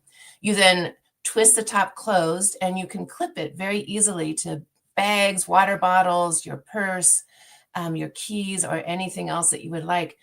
It's very durable. It's made out of the same material as Legos. And so you actually can stand on it and it will still work. The only difference with this and Legos is that it doesn't hurt when you stand on the ring thing, but it hurts when you stand on Legos. But it's extremely durable. It's so airtight that it's waterproof and it floats. So it's so airtight, not only does water not get in, but that means that dust and dirt also don't get in. I can't market this next point, but I will share that it has been said to me by clients that they find that the ring thing helps to maintain the silver in their rings because it's airtight and air can't get in, their silver rings tarnish much less, if at all. So that's another feature of it being airtight. It is customizable on the bottom with company logos, so it makes a wonderful gift for clients, for customers, or for companies to sell themselves as part of their branding campaign. And here are just a few pictures of the ring thing in action. So again, you can clip it to your water bottle, to bags. Here's a picture on the lower left of the ring things floating. I have been at vendor events and had them float for 6 hours, and I've never had one sink. So they're incredibly waterproof and buoyant. People sometimes ask me how many rings you can get onto a ring thing. I have gotten a stack of 6 bands on a ring thing. So it just depends on the size of the rings. In the lower right corner, here is a stack with 5 bands on it, 5 rings. These are all big. I have big fingers. So these are all size 9 and 10. And I've got 5 on there, and there's still room for more on the top. So in terms of the development of the ring thing, as I mentioned, I started it in 2013. And the idea first came to me when I was at the nail salon and I was getting a manicure and I had nowhere safe to put my rings. And I was stuffing them in my pants pockets, in my purse, and sometimes laying them on top of the manicurist table, but none of those were very secure. And then as I looked around, I realized like everybody in the salon has the same issue. And then it came up for me when I was at the gym and I had to take my rings off to lift weights or hiking, and my fingers swell when I walk and I wanted to take my rings off. So I just thought, there has to be a way. And I started thinking about it. My first model, I shaped it out of a paper towel, like origami. So it was just a little design, and I don't have it anymore, but I sure wish I did, because that's where it all grew from. And at the time, I was the administrative director of the Center for AIDS Research. So I was working in a very high pressure, time consuming job. And I just decided, I'm just going to give this a shot and see what happens. I'm going to work on it slowly. So the next year in 2014, I hired an engineering student at the university to help me with the design. And just to show you how times have changed, that was just when the first 3D printers were coming out. And he helped us get one. The university got a 3D printer. And the first model cost us $100 to make. And I think now you can probably get a 3D model made for $8. But at the time, it was groundbreaking to be able to hold it in my hand. We refined the design and kept refining it. In 2017, I filed a provisional patent application and got that going. And then in 2018, I established the parent company, which is Bring Things Inc. I also that year filed 3 patent applications, learned about injection molding, filed for a trademark. And 2 years later, I received the patents and the trademark and really started learning about manufacturing. it was really important to me to have the ring thing made in the United States. So I did find a manufacturer in the US. And in 2021, I held the first ones in my hand. It synced up perfectly with me retiring from the university. I brought the ring thing to market, and I've been working on it full time since then. I got set up on Etsy and Amazon, and I learned about social media, and I'm still learning about that. One thing I would say is that working with scientists, they're very direct. And so for 33 years, that was my world, was being very direct. So my inclination is to say, here's what it is, here's what it does, it works great. But it turns out that that's really not a very good marketing strategy. So I'm just learning how to still tell the truth about it, but really make it interesting to people so that they can see the benefit of it. And so far, I have sold more than 25,000 units. It's still manufactured in the United States. And here I am talking with you. So here are a few more pictures that I wanted to share. A couple of interesting things. So, these pictures are at the gym, at the boxing gym, at the beach. This gentleman in the top center is Tiger Smalls, who is my boxing coach. He is the former world featherweight champion. And you'll see on his t-shirt, I don't know if you can see it, but his t-shirt has Muhammad Ali and a young boy boxing with him. And that young boy on the t-shirt is Tiger Smalls. And Tiger grew up in Muhammad Ali's gym. So, and he uses the ring thing to keep his California Boxing Hall of Fame ring in, and he loves it. He has 2 of them, actually. The photo over here on the upper left is from Miss Ohio last year. Her mother gave her a ring thing for her Miss Ohio ring. So this picture is her Miss Ohio ring in her ring thing, and she actually took the ring thing with her to the Miss America pageant. So that was a really wonderful event also. The ring thing has been featured in BuzzFeed Shopping more than 29 times, and it's just wonderful to have them highlight it and show all the different ways that it can be used. It was also featured in Ranch and Coast magazine, which is based here in San Diego, in Rancho Santa Fe. And I sell it through a number of different channels. One is through my own website, also on Amazon, Etsy, Fair, which is a channel for small shop owners where they order materials and items, independent jewelry stores. I do have an independent jewelry store in the Midwest who has ordered 600 from me over the last 3 years. And they order 200 a year with their logo on the bottom, and they give it as gifts to their newly engaged couples. And they say their couples love it. And so it's a wonderful way for them to help their newly engaged couples keep their rings safe. There are also jewelry stores who sell them directly to their customers. Jewelers Mutual has purchased them to give to their customers. In rock climbing gyms across the United States, retail stores, and spas. So there are a few lessons that I've learned and I'm still learning, and I wanted just to share and touch on those a little bit. The first is we're never too old to try something new. And I certainly have had that thought myself, that am I just too old to do this? Maybe it's just time to sit down and do something else. And I just kept coming back to, no, I want to try. I don't believe that we're ever too old to try something new. And so I'm so happy that I made that decision and that I'm pursuing it. Another lesson I learned is to always have a ring thing with me. So especially in the beginning, I would find myself in situations where I was talking to someone, maybe in a store or just out in the world about the ring thing. And they'd say, oh, wow, can I see one? And then I would look and I did not have one with me. So now every purse I have has at least one ring thing clipped to it. And I always make sure to have one with me. Another lesson is the importance of just to keep circling back. Sometimes a no is a no at that point for a vendor, but things change, and just keep checking back in with them, not in an annoying way, but just keep that connection going. And that feeds into the next point, which is that relationships matter. And, you can establish relationships with potential vendors and your existing vendors. And whenever I can, I am a client of the people who sell the ring thing. So I also will try to be one of their customers.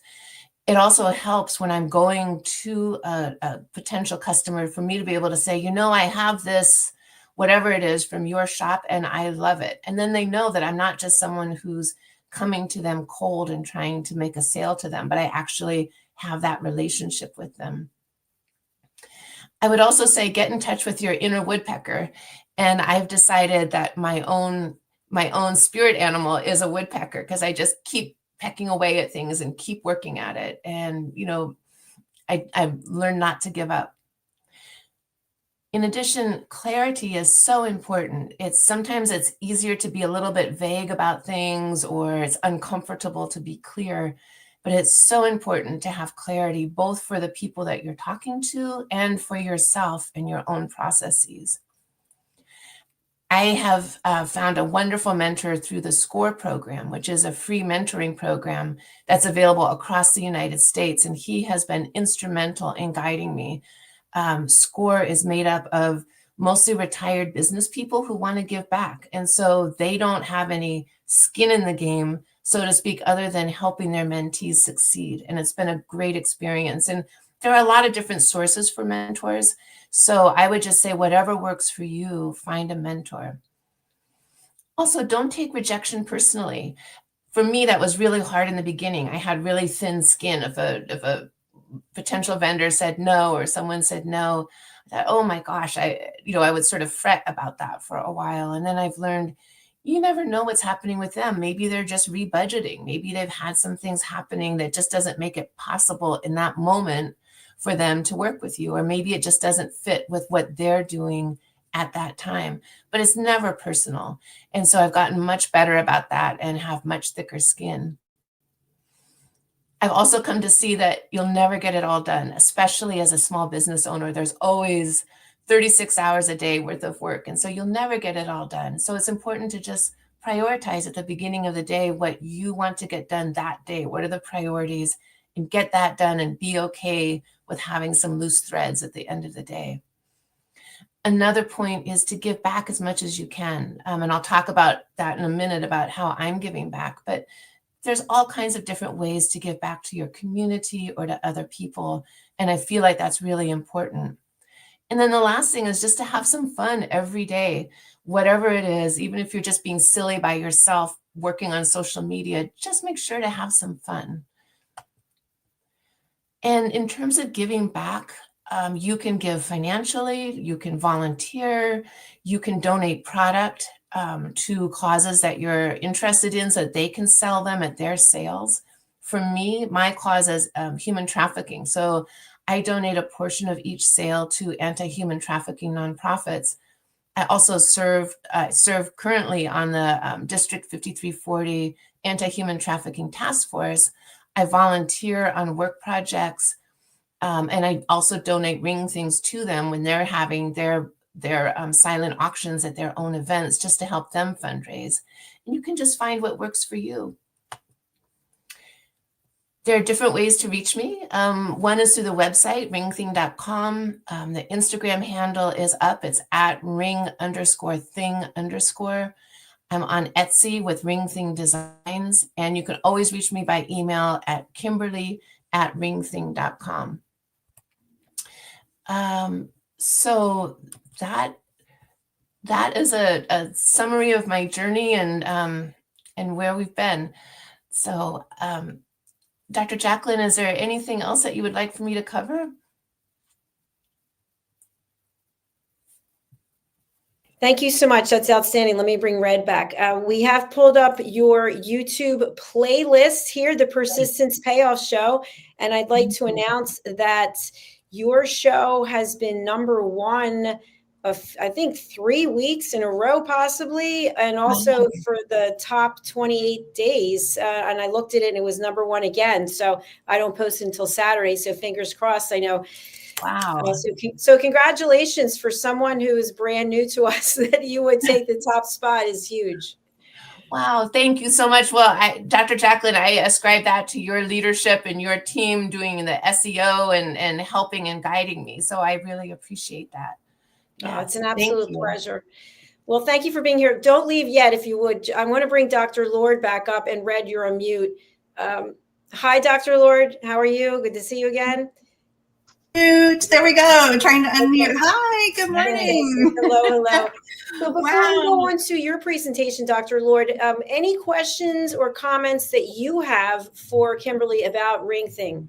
Well, super cool invention. I was taking off my ring to put on hand lotion. I was like, I need one of those.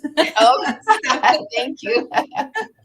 Yeah, no, that's really neat. And boy, I'd love to talk more with you about the human trafficking piece. So we'll have to find a way to connect. So That would be great. I would love that. Kimberly, question I have for you, then we'll go over to Red, is I remembered you said that you can order them and then have your logo put on the bottom. I mean, how cool to have USA Global TV and Radio stamped onto the bottom of that. So is the process, if you're buying in bulk, is it different than if you're buying individually? I mean, obviously I know you, but I'm saying for other people out there, would they contact you directly or go to the website and just put in 10, 20, 50, whatever, 100?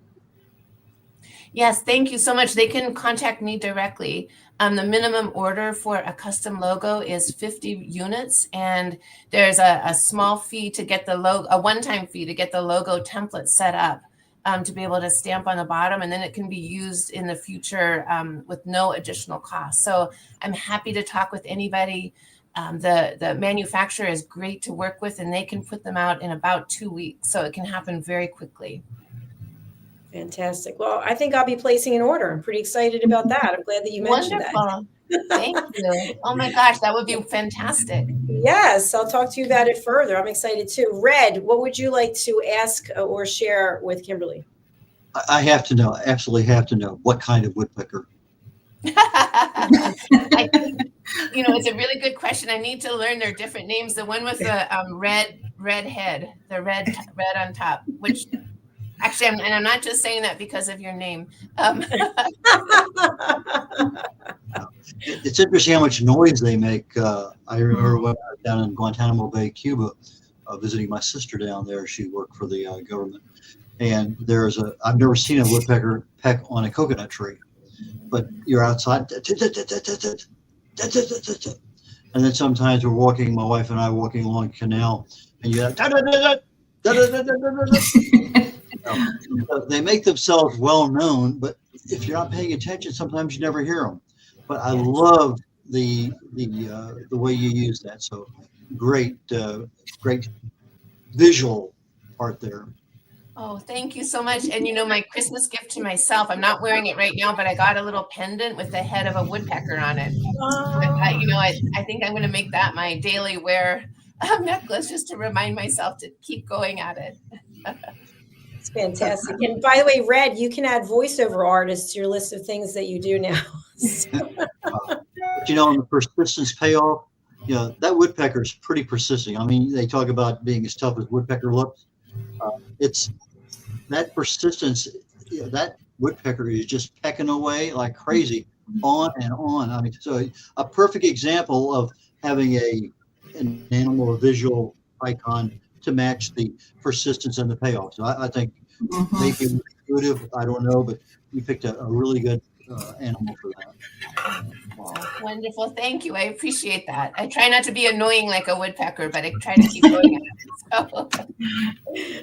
Fantastic. Well, thank you, Kimberly, for being here. You're welcome to stay. Dr. Lord, you are actually the final guest that we have today. Megan Samuels wasn't able to make it. So let me give an introduction to you, and then I hope that you and Kimberly, it sounds like you're already going to connect. I hope so. Connect also. So Dr. Lord was also referred to us by another team member, Tracy Cram-Perkins, which is, again, I was saying all day today how exciting it is when people are referred. And she is the show host of the Compassion Project. She is an executive leadership coach. She's an author. She's a facilitator. She's a speaker. And what I really like so much is that you are talking about topics that people don't want to talk about. Quiet quitting, for example. Yeah. You have some really powerful discussions and shows that you also, I think, were one at the top. I don't know if it was for the year or something recent. Do you remember? There were a couple times, yeah. What a privilege and an honor to have that. I think, wow, people really are interested in these topics. I think it's so timely right now. So, yeah, lot to unpack in this particular area. So, well, thank you again for being here. Let's take your 15 minutes of fame and tell the audience how you can bring them value. Okay, well, I'll do my best, and I apologize for any background noise today. I am in a contractor office where I serve as a fractional CHRO a couple times a week for a couple hours. So I'm not in my normal space today. So might be a little bit of background noises. I'm right in the heart of the old downtown Tacoma. So, but yeah, thank you so much, Dr. Jacalyn, and for the show, all the great shows that you bring, and for giving me the opportunity to have a platform to talk about how trauma is really all around us. So as Dr. Jacalyn mentioned, I'm the hostess of the Compassion Project, and my goal is really to bring to light, bring to reality realization that trauma is all around us all the time. And sometimes we don't know it. It's kind of like akin to being in the spider web, right? With not really knowing where you are in the big scheme of things, but knowing that something is not right. And I think a lot of people are experiencing that right now, that something is just not right. So let's talk just a few examples. The frequency of music has been changed to be a very discordant frequency to our bodies. And when we think about the fact that our bodies are made up of at least 75% water, think about how those discordant frequencies are causing physical trauma to us at a cellular or molecular level. We have architecture is in the style now where it's very popular to use what's called brutalism. Yes, you heard me right. If you haven't listened to one of the shows I did earlier, I showed examples of this, and it is actually called brutalism architecture. And so one more way where we just see this, it's an assault of the physical senses through the visual sense that we have in what we see. And when we're surrounded by these things daily, it really does take a toll on us. And everything is frustrating, it seems like these days. My husband and I were talking about this last night, where it's just a problem that you have, and yet there's no way to find resolution to that problem. And so that can be very frustrating. I've heard of folks who just say, well, it's $20. I'm just going to walk away and give up the $20 because it's so much more frustrating to actually have to do something to try and get the $20 back. It's easier to just walk away. I actually just had a situation with a cell phone that I had to return, and I won't mention the provider's name, but it was a $1,500 cell phone, and they were telling me that I stole the phone and just sent back an empty box, and they were going to charge us, actually I think it was $1,700, and there didn't seem to be any way to get a resolution around this. It was just, no, you must have stolen it. So that is yet another way that we experience financial trauma. And then, of course, we all globally experienced COVID. And even if we thought that there wasn't any instances of trauma that we experienced, I bet if you sat back and really thought about it, there were probably ways in which that experience was very traumatic for you, or at least minimally traumatic. So it is all around us, and the whole idea of the Compassion Project is to have some of these difficult, tough, challenging, edgy conversations to really identify it, expose it, because that's the only way that we can kind of come through that web of entanglement, is to kind of go through it, come through it, and find ways and opportunities to bring ourselves some self-compassion, so that we can bring some self-compassion or general compassion for others all around us who are struggling and suffering. And if you walk down any street, if you go into any city, you can see it. You can see individuals who clearly have mental health issues. They're walking down the streets and having conversations with someone who is not there. I've seen this multiple times. We see the homeless population, homeless levels are just exploding. And now, of course, we're all experiencing what's happening in California. Even though we're not there physically experiencing it, we can all imagine the pain and suffering that those folks must be going through. Even still, North Carolina, the folks that are in North Carolina are still really struggling as well. Oh, sorry about that. like I said, in a new space and trying to live in a new environment, which can be a little traumatic as well. So that's what the Compassion Project does, is we try to really unpack and examine and have those conversations to bring this to life. So how do I define trauma? I don't use the traditional medical or technical psychological definition of trauma. So some folks don't necessarily agree with this, but I think when we explore the idea of trauma from this definition, it makes a lot more sense in terms of the conversations that I bring to the show. So the definition that I use is repeated and prolonged incidents that are often of an interpersonal nature. And so it's akin to 1,000 cuts. It could be a whole flock of woodpeckers, going with Kimberly's analogy, a whole flock of woodpeckers or different birds that are just constantly taking a little peck at you. And it really can be wearing down. It wears down the soul, the psyche, the mind, the emotions, even it has a physical impact on us. So having the opportunity to talk about some of these things, bring them to life, call it out for what it is, I think is really powerful. And it allows us to enter into a new space where we can really begin to have compassion, grace, kindness, empathy for everyone. Certainly, I think probably one of the most global challenges that we have right now is just this flat out ability to be kind to one another.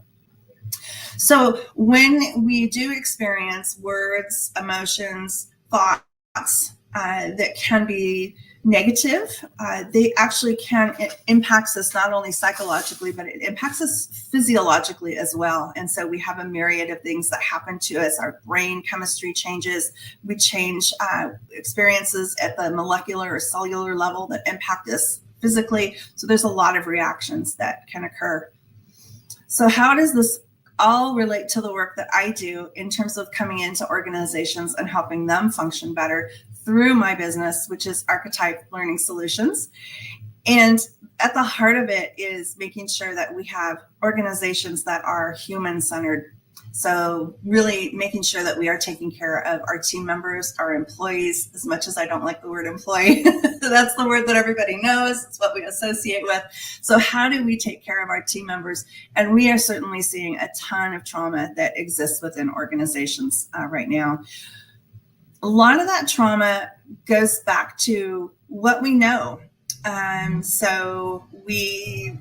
A lot of it is based on the principles of what was called scientific management. And that was really the prevailing thought of kind of the Victorian era or the post-industrial era, where it was all hail the machine, the machinery, the equipment. It was all new, it was bright, it was shiny. It was a very innovative way of making industry kind of come to life and mass producing products. We know from that era that there were children who worked long days, 10, 12-hour days sometimes. There were people who had amputations. We know there was a period in which the match girls, the matchmakers, experienced something called phossy jaw, when the phosphorus that they were using, the chemicals that they were using without any protection, actually leached into the skin and attacked what is called or considered the short bones. So oftentimes they would lose the bone mass in their jaws.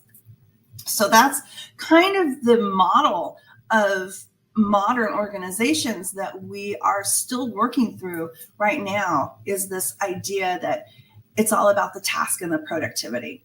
And that model, that very outdated model, really needs to change, because we still see just a ton of trauma in the workplace. So that's the work that I do professionally, is try to bring compassion, kindness, empathy into the workplace, where our employees, our team members, our humans are treated with kindness and their voice can be heard. And that usually always begins with leadership, making sure that leaders are really bringing their best self into the organization so that the team members, their employees, can be at their best self. So that's me. That's what I do. And I would love it if you could join in on the conversations that we have. As I said, they're sometimes kind of edgy, sometimes out there, sometimes a little bit in the woo, at least hoping for going forward into this year. And love to have you be part of the conversation. And Dr. Jacalyn and USA Global TV, thank you so much for the opportunity. It's really been, it certainly has been a stretch for me. I never, even a year ago, thought that I would be doing live TV. Live shows. So and you do it so well. You've had a couple of opportunities where your guests, they had technology problems, and you're like, you know what, I'm going to do it myself. And not everybody can do that, Doctor. So I'm just letting you know that you should be very proud of yourself. Well, thank you. I credit 30 years of being in front of folks and having to improvise oftentimes. Yeah, those are not fun solo conversations. I don't enjoy those for sure. No, you do them really well. So we're actually on your website, which I just want to give people the name if they're listening on an audio only platform. I want to spell it out. I'll spell it slowly. Get your pencil, pen ready. It is ARCHTYPELERNINGSOLUTIONS.com. All right. So what can people expect to see when they come to your website? They can expect to see a little bit about what I do. I don't like to think of myself as a coach or consultant. I like to think of myself more as a researcher. I continue to do research in the topics of learning and development and what makes transitioning into leadership difficult. And that usually is because people just make this assumption that, well, I've given you the information, you were a bum in a seat, go do. And learning, especially adult learning, is much more sophisticated than just sitting through a classroom. And that's something else that we need to do, is really dispel that myth that just because I sat in a classroom, I'm suddenly going to know how to do something. It's especially true when we come back into a situation where we see bad behavior that's repeated. And our brains, through something called mirror neurons, will mimic behavior that we've been exposed to over time, especially when we see that behavior rewarded through promotion or a higher pay raise. So that's a lot of the work that I do in my research. My books include ways to connect at a more deeper level. That's my book, Focused Moments, as well as my new book that was just out this year called Engaging Your Employees. And that's really just finding simple and free ways to connect with our team members that really leads to higher engagement. It's not the party, it's not the parking garage, it's not the fun things that cost money. It's free and it's from the heart. And that's how we best engage folks. So, and then the other thing I like to do is take all of that and produce materials and tools and products that our folks in organizations can use to make a better climate for their team members. So that's what they'll find. One-stop shopping for you, that is for sure. We've got your playlist here for the Compassion Project. So are you open to people booking in, or is it by invitation only to be a guest on your show? Oh my goodness, no, feel free. If you've got a hot topic that you'd like to talk about, a way to expose trauma that's we're experiencing and living through, but we aren't able necessarily to define it, please feel free to book a show. I'd love to find out more. So love to hear from you. Yeah, what's going on out there in ways that, like I said, we can't fix it if we don't know about it. Exactly. Well done. And here I thought we were showing it before, but apparently I wasn't showing it before. So here's the actual playlist, the Compassion Project. So please do go over and go to our YouTube channel and check out this playlist. All right. Doctor, thank you so much for being here today. Have you met Red before? I have not. No, pleasure to meet you, Red. Fantastic. I see some areas of commonality between the two of you as well. So I hope that you'll connect and see how the two of you can collaborate. I would love to. I love to collaborate. I find it so, I have no words right now. Apparently my brain is not functioning yet this morning, but I just find it so intriguing when people are like, no, I don't collaborate. Why? Oh, I know. I don't close off to new ways of doing things or making connections. It's very intriguing to me. Well, to that point, what's interesting to me is when I had a television show in a television station, and I had a radio show, and the owner of the TV station said that I couldn't do both TV and radio because he didn't want me being on a different platform. And I'm like, really? Goodbye. But I want people to be on as many platforms as they can. Get the word out, educate people. You don't owe anyone. It's crazy. Red, what are you thinking? I see you shaking your head. Two things real quickly. Daniel, what time is your show so people can know what? I don't think if you covered it, I missed it. Thank you. It is 9 a.m. Friday mornings. It's usually towards the middle to the late part of the month. Dr. Jacalyn, you might have a better idea on the actual time, or not the time, but the day. But it's always on a Friday, and it's always about 9 a.m. Yeah, so that's 9 a.m. Pacific time. Thank you. 9 a.m. Central time, Yes, noon Eastern time, and 5 p.m. UK time, 6 p.m. Central European time. Okay, Thank you. So the third or fourth Friday of the month at 9 a.m. Pacific time. Okay. Yeah, usually about there. I think we had it set up for every fourth Friday, and as the calendars are not always aligned with that, it's kind of shifted here and there, but it is always on a Friday. Yeah. But I've noticed over time, being in different industries, the team dynamics at a higher level, you go down a level, you go down a level. And the hardest thing at each level, no matter which one I was at, the technical problems solve themselves over time, but the people problems last forever. Yes. And they're most difficult to deal with because they don't rise to the surface for a leader to see. And sometimes you hear about it from someone else, and it's kind of awkward to go in and talk to. It's interesting. The problems are there, but they disrupt everything, but they are never surfaced enough for someone in charge to really do something. So I applaud you for what you're doing. I think it's great. So thank you so very much. Yeah, thank you for that. And yes, they are always there. And what's even worse, Red, to your point, is when they are surfaced and then nobody does anything about it because they think it's either going to resolve itself, or it's ridiculous, or it's not really happening.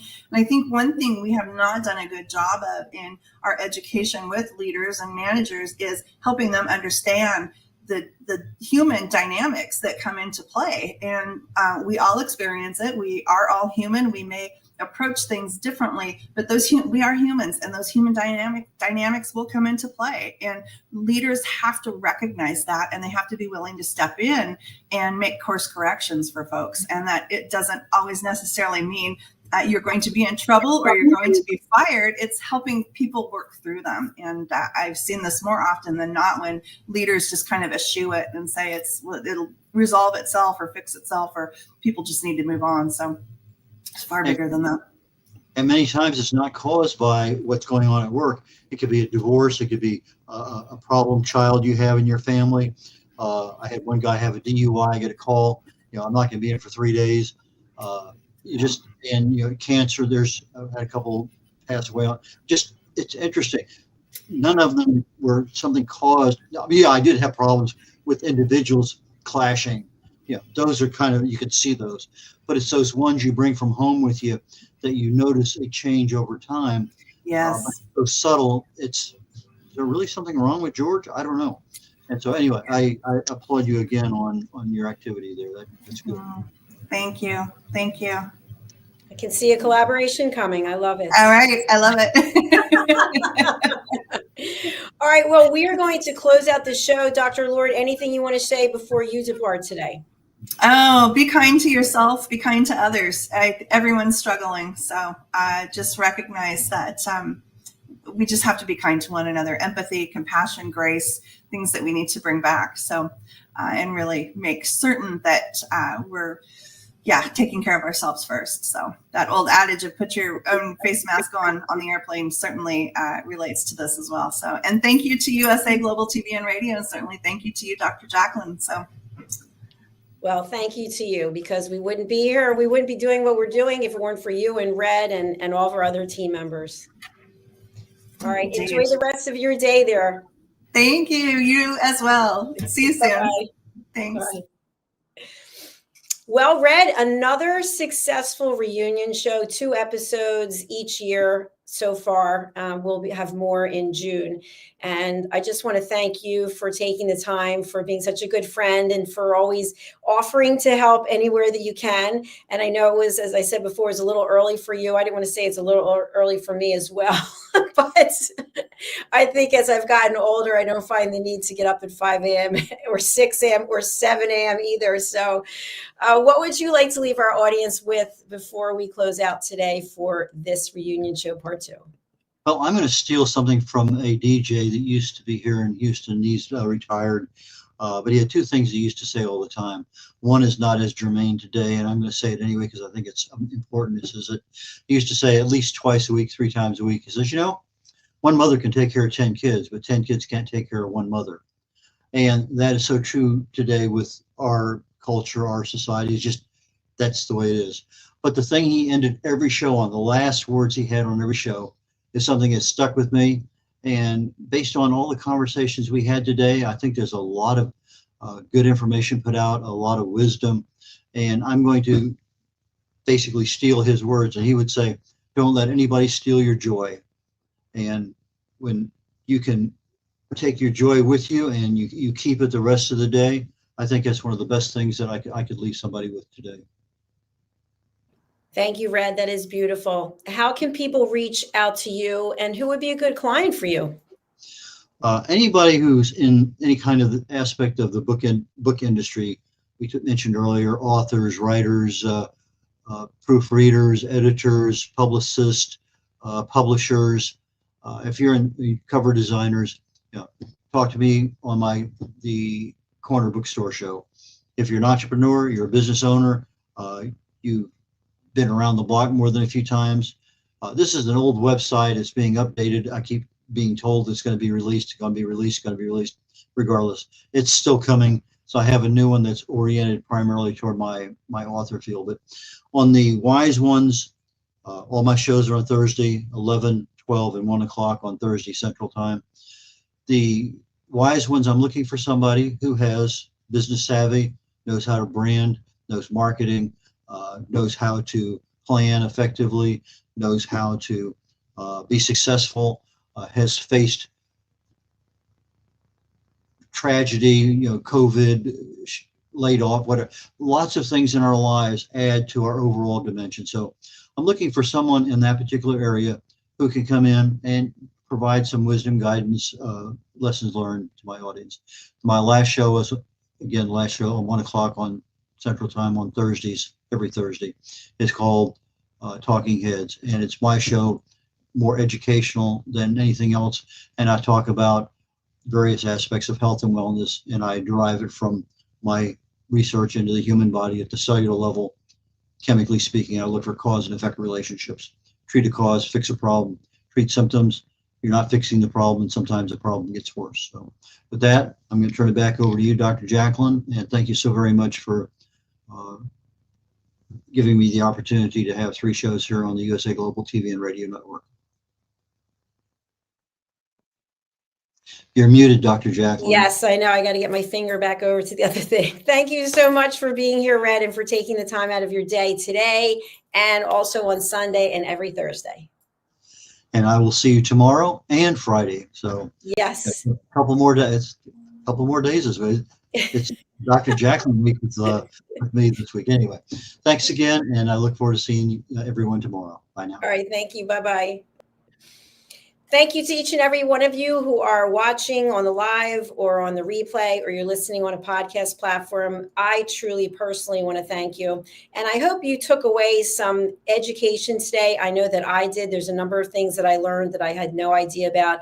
And also, I would really implore you to reach out to the people who are here today, as well as all of our team members. They're here because they care. They could be doing a lot of other things, believe me. And for Red to show up week after week for 3 years, that really says something. So he's somebody you definitely want to connect with, as well as the other team members that we had here for today. Before we go, I just want to walk you through our YouTube channel, which I did share a little bit earlier. If you missed it, let me just go through it again, because this is where you can watch our shows So here it is. It's USA Global TV and Radio. You see, we currently have 61.3 thousand subscribers, 5,300 videos, and there's a lot of information here. You can see right now that the reunion show is running. Here it is. It's live. So you can watch our shows here on YouTube, which I love because I get real-time information that I can share with our team. But you can also watch on a number of other platforms, including E360 TV, which is a distributor of content, as well as Xizzle TV, which are distributors of content. You can also watch us on Amazon Fire, and you can watch us on Facebook, LinkedIn, Instagram, and I think that's it. So you can come here, you can look for the videos, and they're going to pop up here. Anytime you see this, our logo, these are podcasts. Okay, they're podcasts. We don't do any search engine optimization on podcasts. So whatever you see for number of views, which will really be listening, that's the actual number because there's no search engine optimization. Okay, and then you can come down here and you can see some of our other shows. Again, a lot of these are podcasts. So I like to go over to the live, and the live these are upcoming events. All of these, you can see when they're scheduled for, what the time's going to be. So all of these in the first 3 rows are all upcoming. And then these are our most recent shows. They don't have search engine optimization done yet. It takes about a week for our team to do it. So it's really organic and authentic. So that's why it takes so much time. And as you come down here, you can see the various shows that have the search engine optimization. And obviously all the number of views are different because there's different people watching from different places. So there are some of the shows that we have. The next thing I want to show you is I'm going to stop sharing and I'm going to go to our other YouTube channel, which is Dr. Jacalyn Kerbeck. And this channel has a completely different audience than the audience on USA Global TV and Radio. So let me present this now. Okay, here it is, Dr. Jacalyn Kerbeck. So here we have 23.3 thousand subscribers and 3,600 videos. So you might say to yourself, well, wait a minute, I thought you have 5,300. I think that's what it was on the other one. This channel was started as a backup channel in case YouTube ever decided to shut us down. And we actually did receive a strike in 2021 because one of our team members went on YouTube and thought it was perfectly fine that anything in the YouTube domain can be shared publicly. But she shared a documentary from NBC on a friend of hers, a very good friend of hers, who lived with the gorillas. And the friend couldn't make it to the interview. So our host decided to run that clip and the screen went black. I got 3 emails, got a strike on the channel. So that meant that I think you could get 3 strikes and then they close you down. But after the first strike, which wears off after you take training and do other things, I thought I'm setting up a second channel so I can have my content in addition to having it on all of the backup drives. So this channel has a different audience, which is mostly women who are in the United States and the United Kingdom. Whereas the other channel, USA Global TV and Radio, is basically mostly males from across the world. So it's kind of interesting. And this channel, Dr. Jacalyn Kerbeck, has no search engine optimization. And the reason for that is it's extremely expensive. So it's costing a fortune for the first channel, and I'm looking forward to having on the second channel, but not quite there yet. Again, the same thing is that anytime you see this logo, that is a video that's been turned into an audio. All right, so before I close out with that, I'm stopping here. I'm just going to go to our website and show you this, and then we will say au revoir for this reunion show. Okay, so here's our website. It's usaglobaltvandradio.com, usaglobaltv.com, drjacalynkerbeck.com. All roads lead here. So once you come here, you'll see across the top, in case you're listening and not watching, home, shows, join us, book your session, our global team services, education, and more. So if you go to the show button, you'll be able to go down and see where we stream and also see our shows. You can watch them from there. I will mention that our shows are not live streamed from our website, not at the moment because we're working on an app. The next thing is join us. This is if you want to join our team. I just mentioned that Zunette, who is here this morning, she just joined our team as an elevated listener. That's where everybody starts. Everyone becomes an elevated listener, and then they can be a TV show host. So we can stream your content that you've already created. You can host one TV show just to see how you like it. I can host a TV show with you to give, so you get your confidence. You can be an expert presenter like Red on Talking Heads. There's certain qualifications you have to have before you can do that. You can also be a panelist on A Woman's Prerogative. And as I mentioned about elevated listening, we can also stream, produce, market, search engine optimization, your events. You can be a sponsor on our platform, and you can also purchase an edited copy of your video, of your interview, and we can also do press release information for you. So there's that. And then I'm going to finish with Book Your Session. Book Your Session is where you'll come to if you want to be a guest. Now, I have to update this with our team because it says 2024. So in 2025, the same rules apply. You may be a guest on 3 shows in a year. 3. Now, why is that? Because if you're showing up, if you're booking the Wise Ones with Red, and you're coming in once a month, twice a month, 3 times a month, give somebody else a chance. You know what I'm saying? Like, let somebody else come in. Let there be some other people. Book in on a different show. And if you are coming back, come in with a new way of presenting your ideas. So in other words, if you're an author and you talk to Red about X, Y, and Z, come in with some other ideas so that you can look at other aspects of what it is you're doing, because we want to constantly promote you and your work and also engage our audience. We don't use a script. Some people will reach out and say, can you send the questions? No, we don't have any questions because we're doing elevated listening. If we have a list of questions, we're going to be focused on getting through those questions instead of actually giving our undivided attention to you. So we create, our team, a safe space for people to share their story. And just today, one of our guests texted me afterwards and said that this person was really scared and nervous, and we made them feel really welcome and they really enjoyed their segment.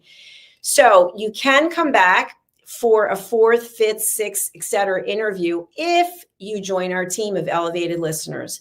So if you join the team by taking my course, The Power of Elevated Listening, then as a team member, you can book in, but the same rules apply. Please don't book in on the same shows. I see a lot of people booking in for the corner bookstore, then they go to the Wise Ones, then they go back to the corner bookstore, which there's no problem with that, but please come with something fresh, something new, something exciting, a different perspective, so that Red, for example, can showcase you in the proper light so that we're not just discussing the same things over and over again. Okay, so here's where you can book in. Here's Red Show, the Wise Ones. Okay, so you're going to click on this, and then you're going to look and you're going to say, oh, which is interesting because I'm pretty sure there's a guest for tomorrow, but it shows that there's an opening tomorrow, and you would go here, you would click here, and then you would click book. And then over here, you would fill in this information, your name, your email address, your phone number. Now, in the 3 to 5 topics, please be concise. Remember, it is a television show. It is not a monologue. So you're going to be going back and forth with the show host. 3 to 5, I would say I'm going to change it to 2 to 3 topics. So therefore, we know as hosts how to really dig into the areas that you're interested in focusing on. Also, how did you find us? So if you were sent by a publisher, if it was by a publicist, if it was through a friend, please give us that information because we want to thank those people. And most importantly, please email us your bio and your social media links to info@usaglobaltv.com. I've said this before and I'm going to say it again. If you are a business owner, kindly set up a LinkedIn profile for yourself. It makes so much sense because our team will go there looking for information. If you're not on LinkedIn, it's kind of a red flag. You know, this person owns a business, but they're not on LinkedIn.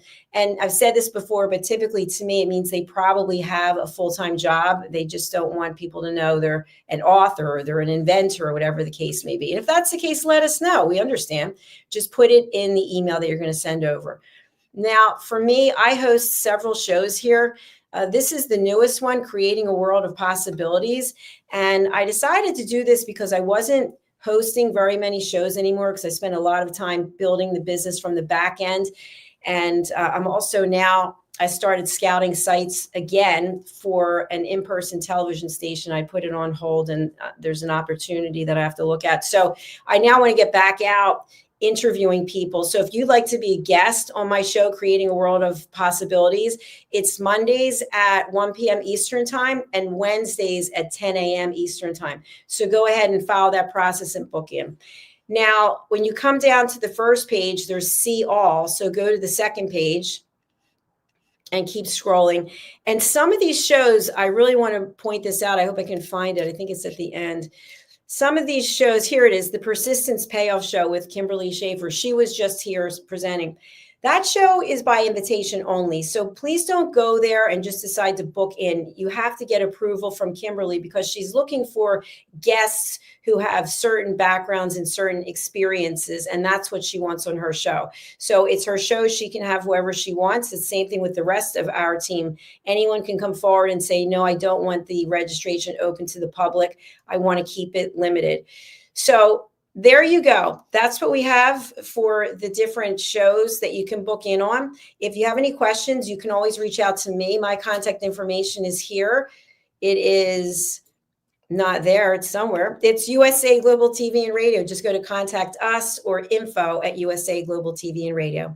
All right, I'm going to sign off for now. Thank you, everyone, for being here. We're going to close out. We've got some new sponsorships that are coming, by the way, so I'm excited for that. But let's close out. I've got a couple of sponsorships that I am really distributing as often as possible because I want people to, especially with what's going on in the world, realize that when you learn how to listen to someone else, when you give that gift of listening, we've heard it here today over and over again, you could change someone's life by being there for them and just listening instead of providing solutions, judging them, interrupting them, and stealing the stage from them. Let's take a look. Thank you for being here with us. Stay safe, and please be kind to yourself and to others. Bye. In a world full of noise, misunderstandings, and interruptions, master the art of listening with Dr. Jacalyn Kerbeck. Dr. Jacalyn Kerbeck is the listening mentor of USA Global TV and Radio and the Amazon #1 best-selling author of Mastering the Power of Elevated Listening. Elevate your listening. Elevate your life.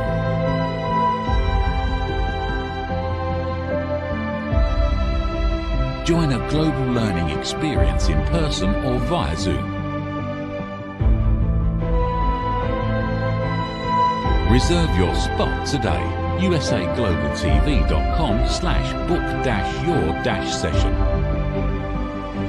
or drjacalyn.thinkific.com. Join Dr. Kerbeck's listening courses or hire her to unlock deeper connections and authentic conversations.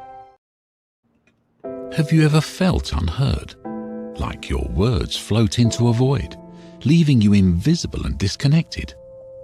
How about feeling judged, when assumptions overshadow your truth, leaving you misunderstood and defensive?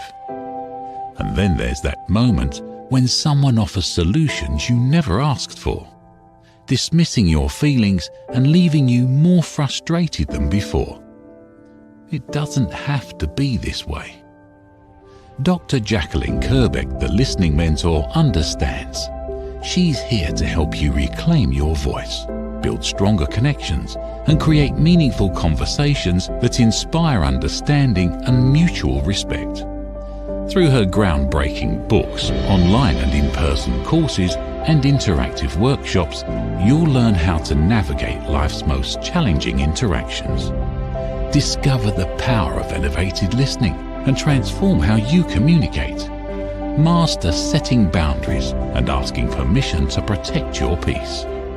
Learn to recognize and release judgment, fostering empathy and true connection. Dr. Kerbeck also offers personalized coaching, one-on-one or group sessions designed to fit your unique needs. Whether in person or virtually on StreamYard, her guidance will empower you to thrive. You don't have to struggle alone.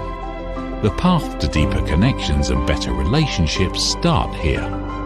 Visit drjacalyn.com or usaglobaltv.com Join a global community of empowered listeners and transform your life, one meaningful conversation at a time. Dr. Jacalyn Kerbeck is the listening mentor.